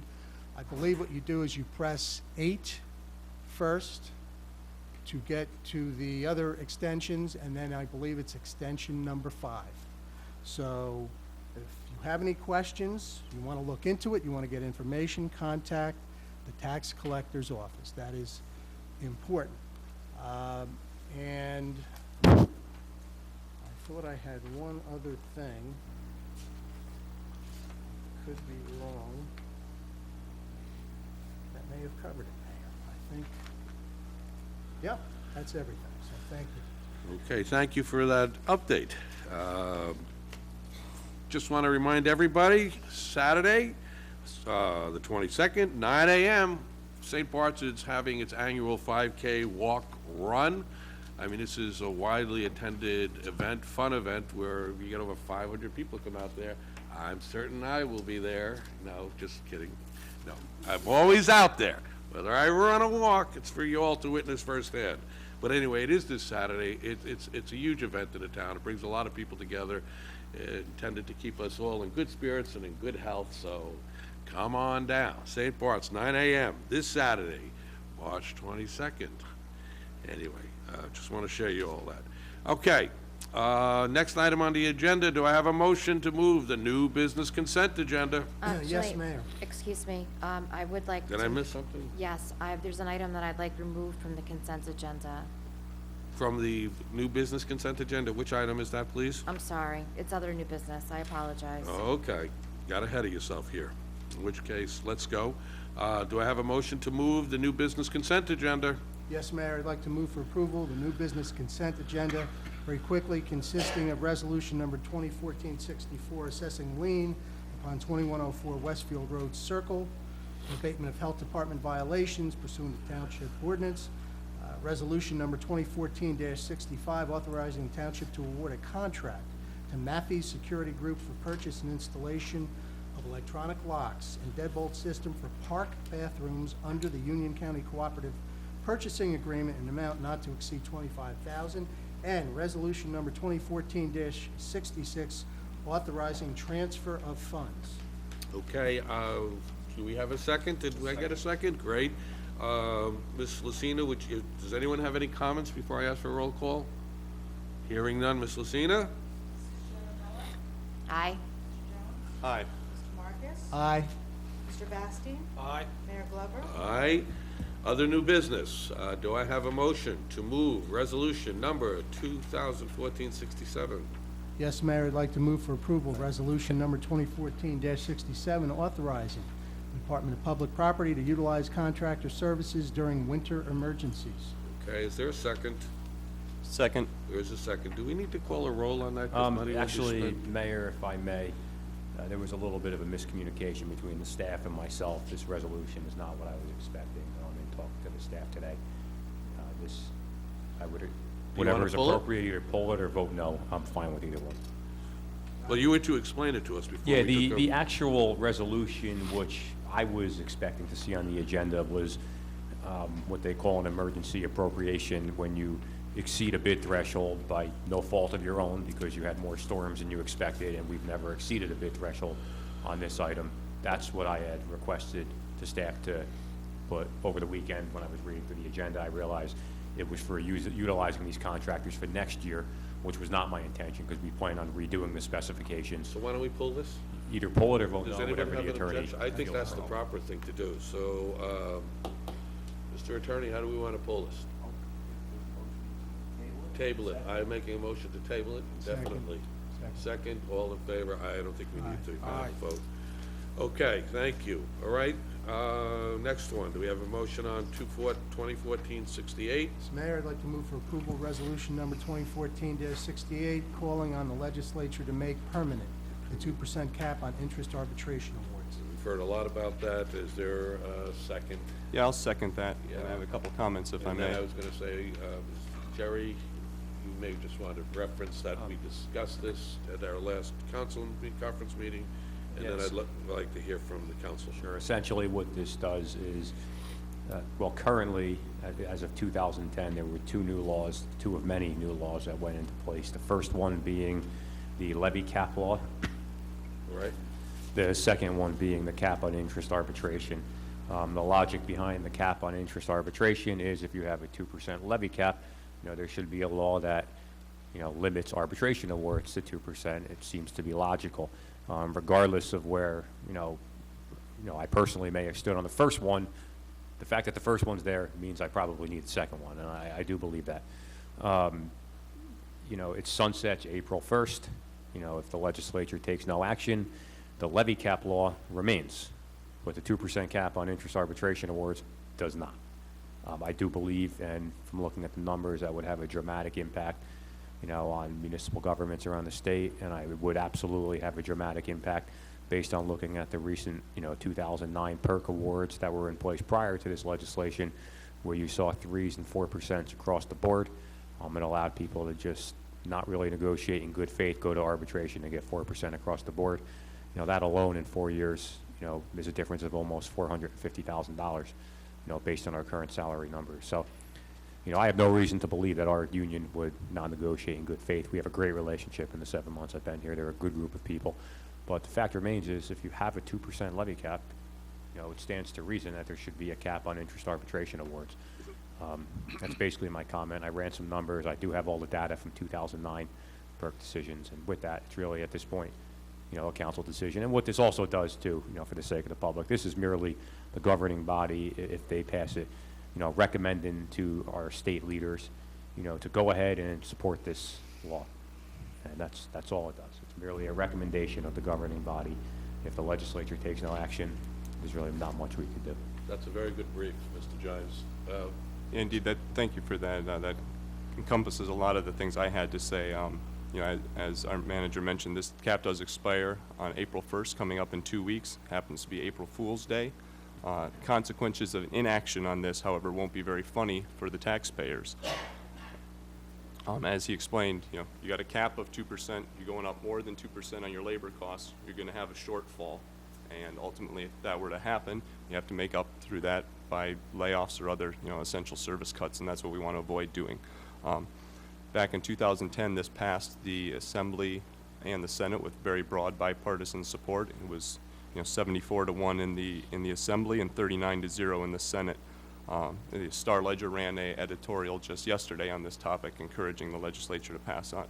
So that's the gist of this resolution. I hope our state legislators will move this legislation forward, and I encourage the citizens to reach out to them as well and encourage them to pass this legislation. Thank you. It had unanimous support to put on here, so. I have a few comments, you have Mayor. a comment on Yes. this as well? Oh, okay. I have several comments. Respectfully to our manager, having worked in the public sector since, I don't know, I think 1995, including having had the ability to observe firsthand labor negotiations and work for the personnel director for Union County, and having been part of negotiations and part of a bargaining unit myself since 1999, I would say that one of the greatest changes that we've seen is obviously the impact that the economy has had on negotiations in recent years. I understand the sentiment behind this, and I appreciate Councilman Jones bringing this forward for a number of reasons. But what I would say, for those of you who don't accrue the majority of your salary through public sector, it is difficult for the public to really understand the impact that health insurance contributions have had on public sector employees.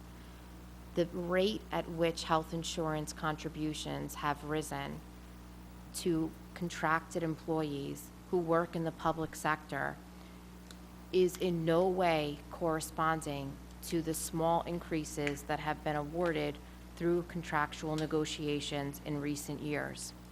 I'd have to tell you, for so many reasons, and if we really sat down and I showed you all the numbers, people making, if you look at people making substantial salaries in the public sector, what their health benefit contributions would be, and you look at something like a 2% cap, the 2% cap, giving an arbitrator the ability to sit down and reasonably determine what an award would be, not in the 2009 economy, in the 2009 perspective on public employee negotiations, but in the 2014 perspective on that, I think that you would see very reasonable awards. With that said, you know that I'm against this. However, 4 members of the council have spoken in favor of it. I am trying my hardest to be reasonable. I understand your concerns. My frustration is that I find this to be somewhat frivolous, because in reality, regardless of what our intentions are as a governing body, we know very well that this could go to Trenton and that the legislators in Trenton can choose to vote any way they wish, regardless of whether or not we put this forward. What we do have control over, though, is what is going on in our own house. And what is going on in our own house is problematic. And that is what we should be attacking as we work through the budget decisions.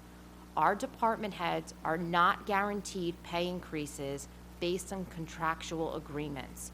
Some of these salaries are substantially high, much more, in fact, than the median income in Scotch Plains.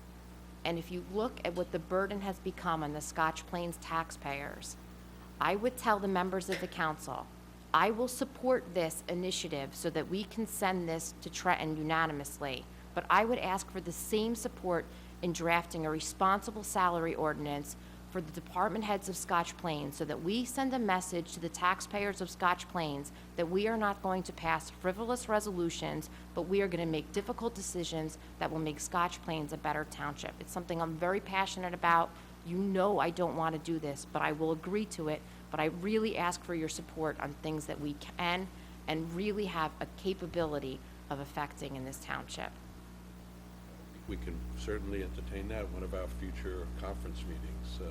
It was addressed Councilwoman. at the last conference meeting, Mayor. But- It's but my we understanding. can do, but we can do that. We're not gonna resolve it today, I don't think. But I just wanted to But make I think sure. just so that it gets the right traction you're requesting us to do, in fairness, I mean, anyone else should be given, afforded the same opportunity, courtesy, so I would say, Jerry, I'd like to, tee that up to have a further discussion on that.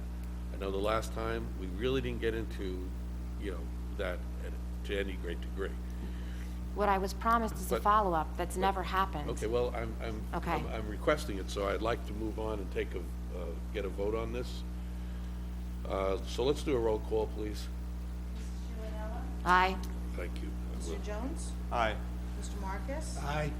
Mr. Vastine? Aye. Mayor Glover? Aye. Okay, may I have a motion on 21469, please? Mayor, I'd like to move for approval resolution number 2014-69, authorizing and establishing the Business District Development Committee Ad Hoc Subcommittee. Is there a second, please? Second.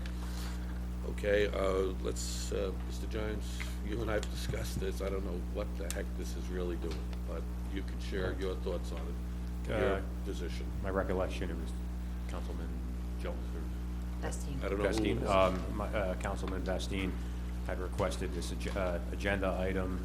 Mr. Allaire had wrote it up. It's basically, establishing some type of, downtown business district development committee that's going to be made up of citizens appointed by the council to review, some of the rules related to downtown. I'll let the councilman discuss what his intentions were behind it. But essentially, it's an ad hoc committee that would be appointed by the governing body. People from the governing body sitting on that ad hoc committee, as I read it in the documentation. That is correct. Okay, anyone, you put it on? Councilman Bastine, do you have any further comments? Yeah, I think the reason for this creation of this ad hoc committee is that we've been talking for years that the downtown needs to make progress. We created a SID to hopefully further that progress, and more than once the SID got knocked off track. So what I'm suggesting is that the best way to eliminate the problems that have plagued action or efforts in downtown is to A, remove the politicians from the process, and B, remove the financial burden of the process from one party or the other that's involved. So basically what this ad hoc committee will do is they will look at previous studies that have been done regarding our downtown. They will look at whether or not there's any relevance of that study that was done 15 years ago in today's world. And then they will work together with the support of our planner, with the support of our attorney, with the support of our engineers to develop a proposed plan for the downtown. Now, obviously, nothing that they say or do can be implemented. They can't even spend money without approval from the governing body. But as I said at the outset, my intentions of this ad hoc committee are to eliminate or remove the political interference and to eliminate the resistance from either the property owners or the business owners from working together, because unlike with the SID, they actually, one group was paying or funding the operation, and I think that this will allow for a more cooperative approach to truly finding solutions for our downtown. The only comment you have a comment, please? No, by all means. I don't. I commend Councilman for his intentions here. I'm not entirely sure how this group would function, but I think that it is a good idea to get the ball rolling. The only other question or comment I would have is, would there be any involvement, or would it be advisable to involve the town planner in any of this? Yeah, that's what it does state that he would have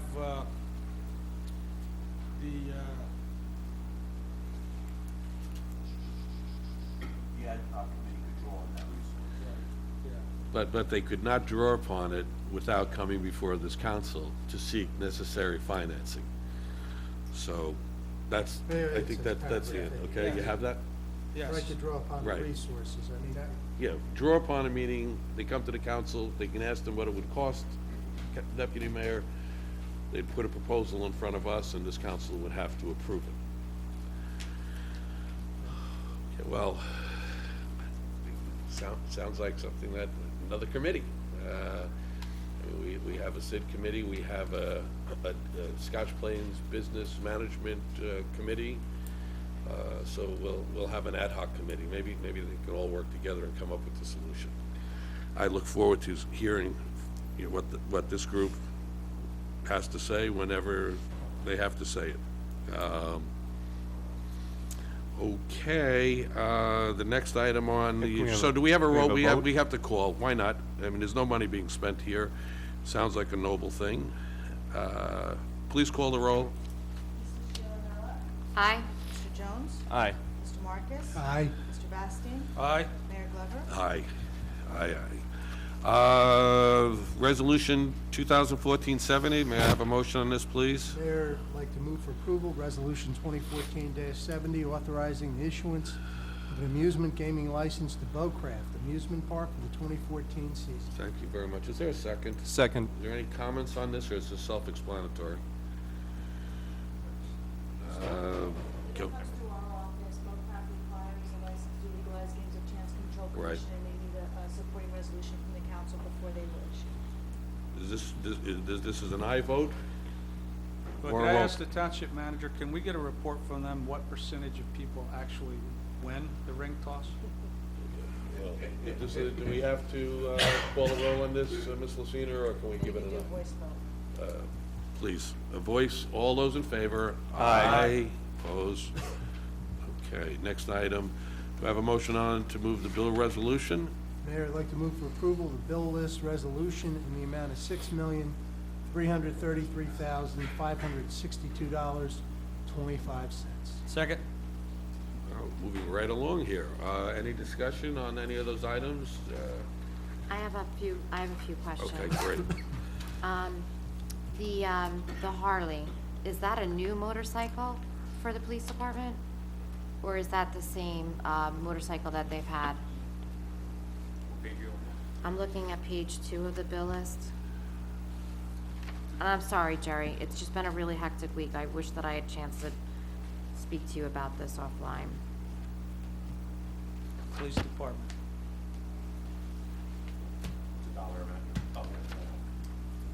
I'm just asking if they got a...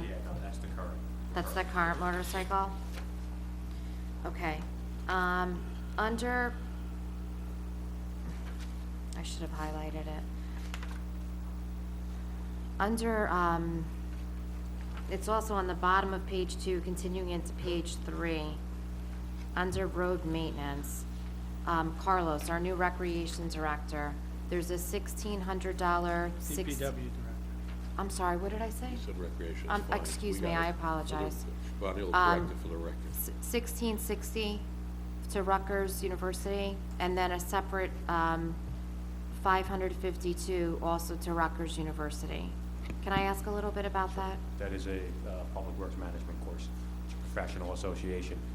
And as you know, Rutgers offers the CGS courses for a variety of, for basically all the town department heads, and he's attending those.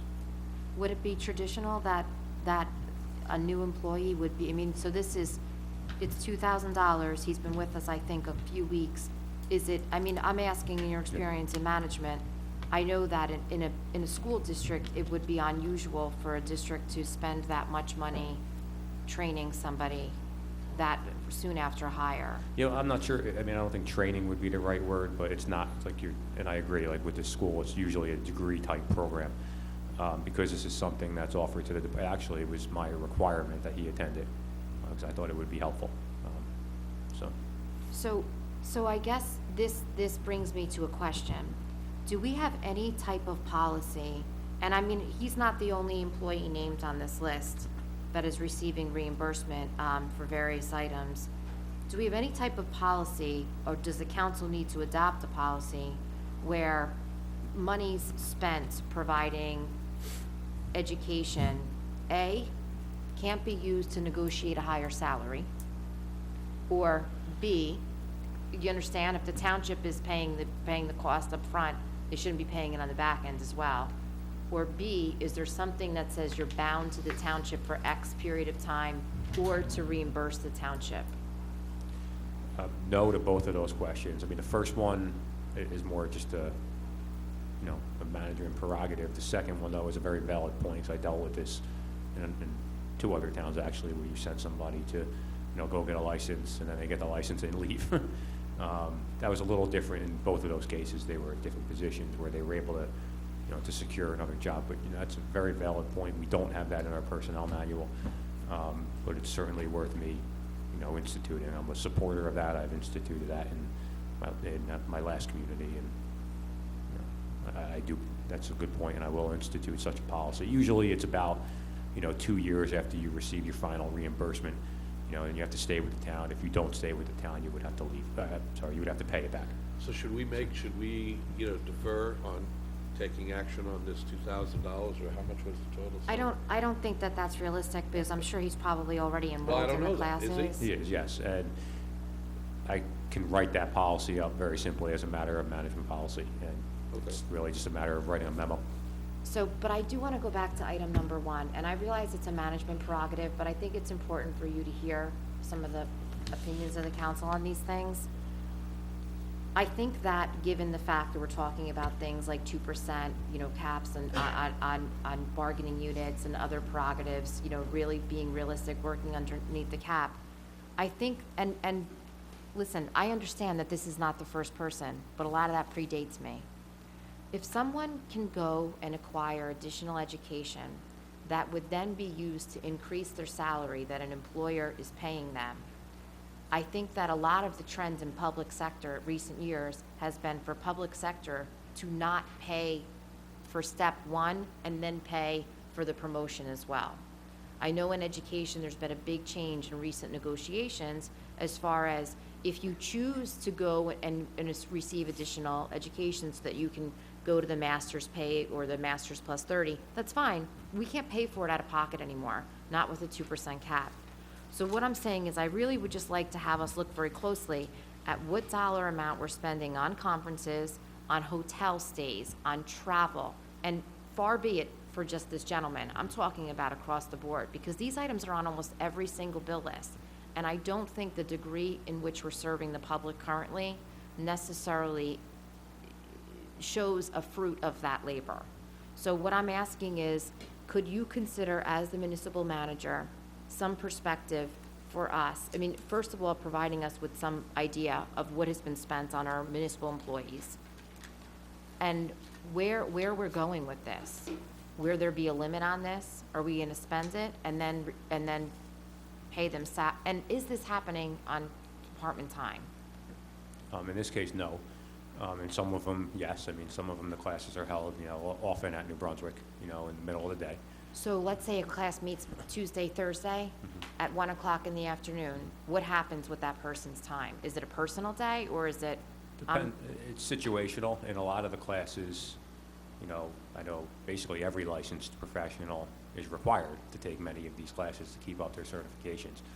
Certainly, the League of Municipalities is the best avenue, because you can, really catch a lot of those CEUs in a 1-week period of time, 3 days, as opposed to going, 6, 7, 8, 9, 10 days throughout the year.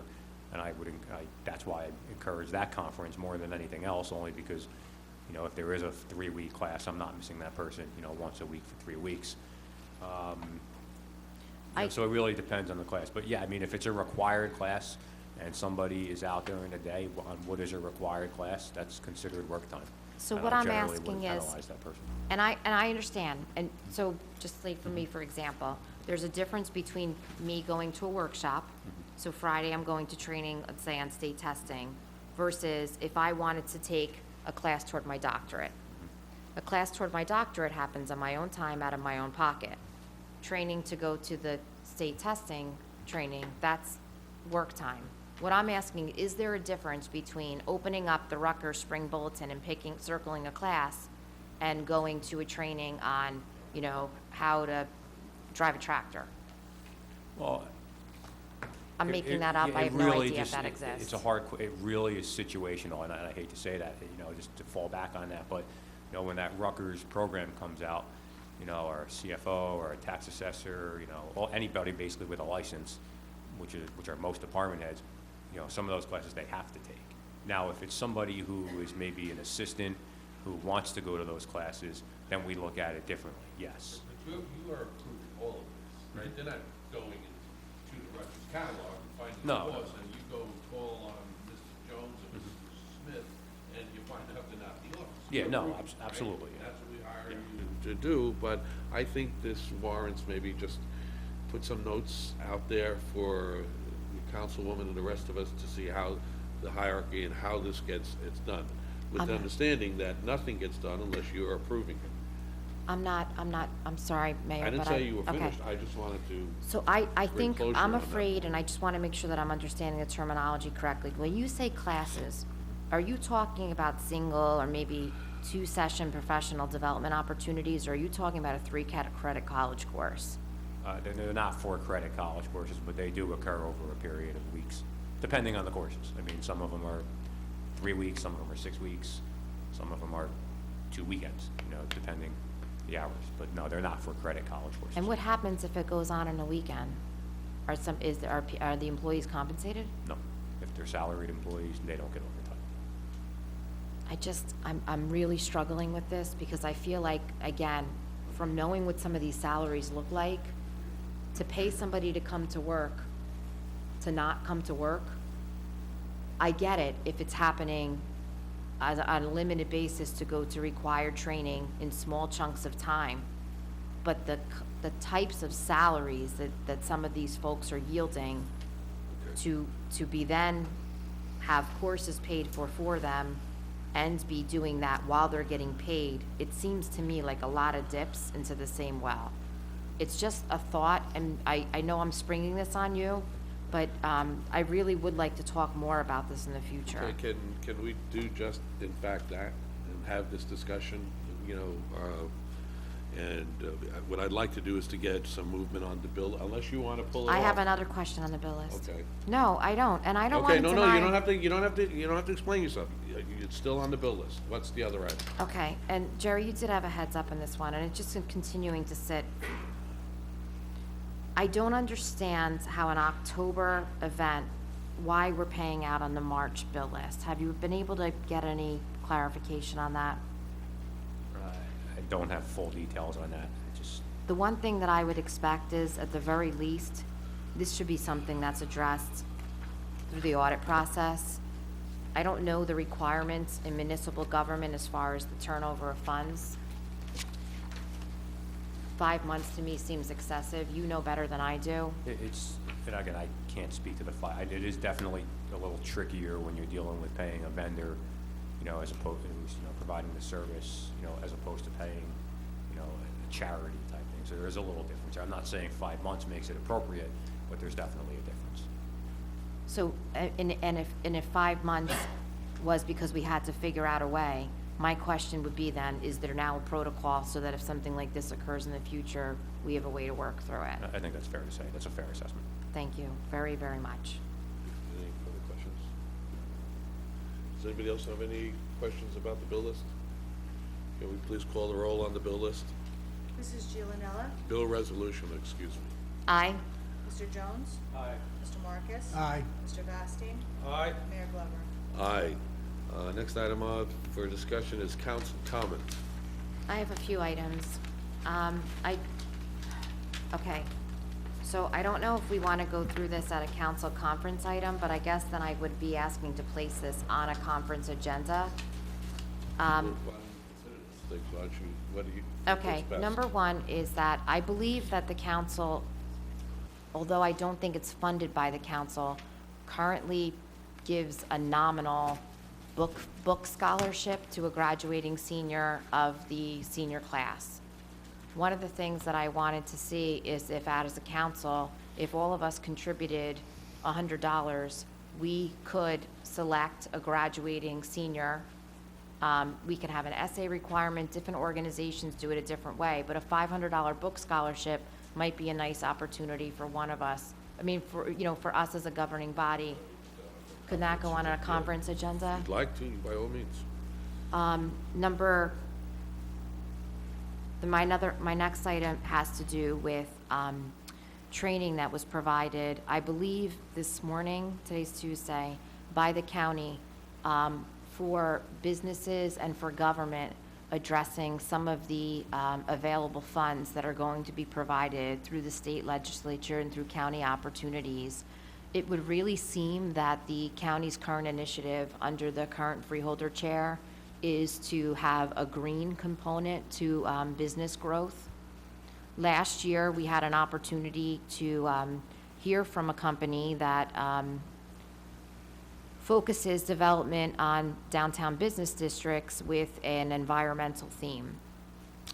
I'm not suggesting that that company be employed at this time, but one question I have is, if we are not having an environmental commission that is meeting currently, which brings me to my next question. Who is kind of eyeing these opportunities so that as these green programs come up, whether the information is articulated to members of our business district or the township is knowledgeable about them and is able to apply for them?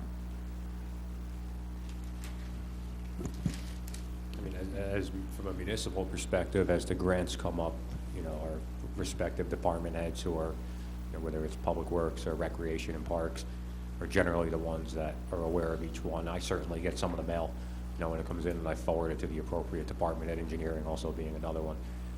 As far as ones that, go to businesses, I can't say I'm too sure about what they come from the county or how they notify, but certainly if I were to be notified of a grant that was available to, any kind of business, I would, whether it's through the bid, whether it's through the Scotch Plains Business Association or this new ad hoc committee, I would certainly funnel it through them so they can get it out to the business owners in the community. It may be something worth keeping an eye on, because the 2013 initiative was Union County Means Business, and it was connected to the growth of women in the workforce and women who earn female business owners. And now this year, it's keeping with the theme of Union County Means Business, but my understanding is it has a green component to it. That's something that I think would be beneficial if we could keep our eye on that. So bringing me to my next question, where do we stand with the Environmental Commission? You're all aware of the memo that Jeff sent out about a week and a half, 2 weeks ago. Since he sent that memo out, he's been out of the office, so I really haven't had the chance. He just got back today. He's been on a vacation out of the country, so I really just haven't had a chance to follow up on that. Expect something within the next 2 or 3 days. Because Earth Day is coming, and I did send you information recently about, I think it was a Safe Streets program. It was something, I don't remember the exact title of it, but it's a program. I emailed the recreation director. The Brownies want to hand out the seedlings again. But it would be nice if we had something a little bit more substantial in the town. And that would be very appropriately conducted through the Environmental Commission.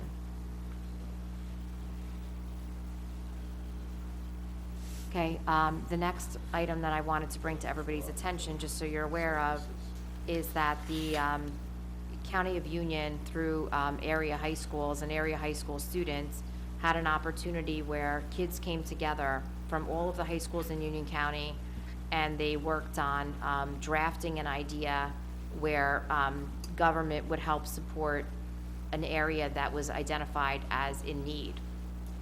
The area, and this was all developed by high school students. I was there for the program. And again, it was, let's say a group was a mix of a representative from every high school. So you'd have kids working together from all the schools. The theme for this program is support for soldiers. The kickoff, it will be tomorrow evening in Westfield at the Armory. One of the really exciting things is that there will be a collection of goods, food to go to soldiers, magazines, a list of items. If I give you that information, Jerry, and can we also make, let's say, the police station a collection point for those items? All right. And there was some discussion about cost of shipping and some other things, and items that were too expensive to ship, or whatever the conclusion would be, would go to National Guard troops that are training on the weekends. And that was all I had for that section. Thank you. Anyone, other council comments? I don't have any either. With that, this is our second chance. Addresses from the floor, please. If someone would like to address this council, please do so. State your name and address. Carolyn Perkins, 861 Westfield Road.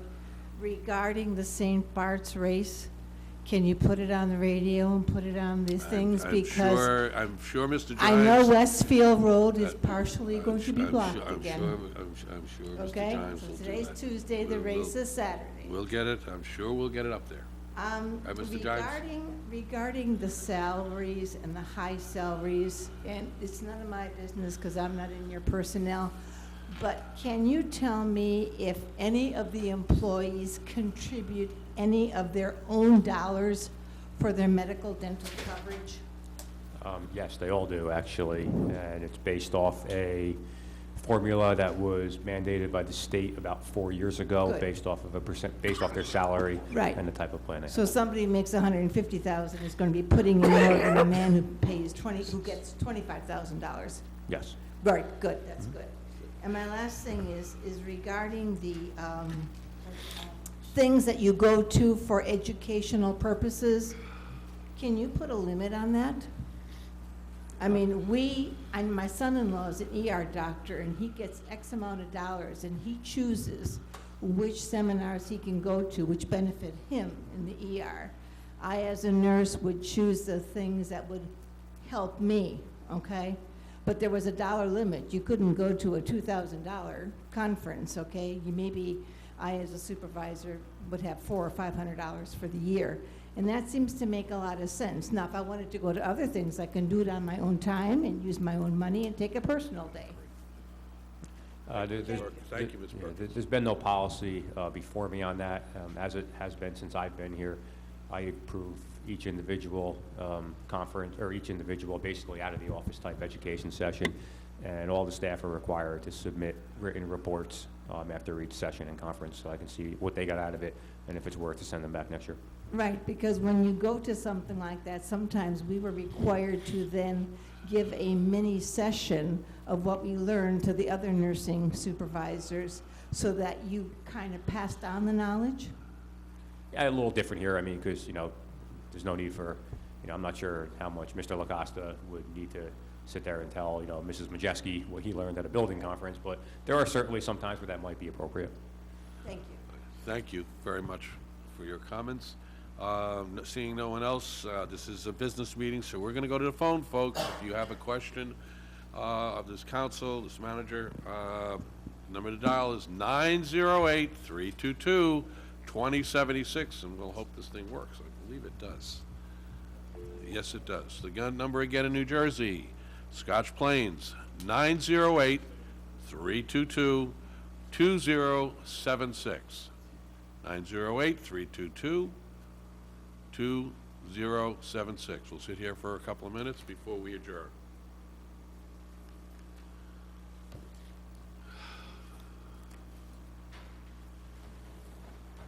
And don't forget to go out and get your Girl Scout cookies. Bonnie, these are those down to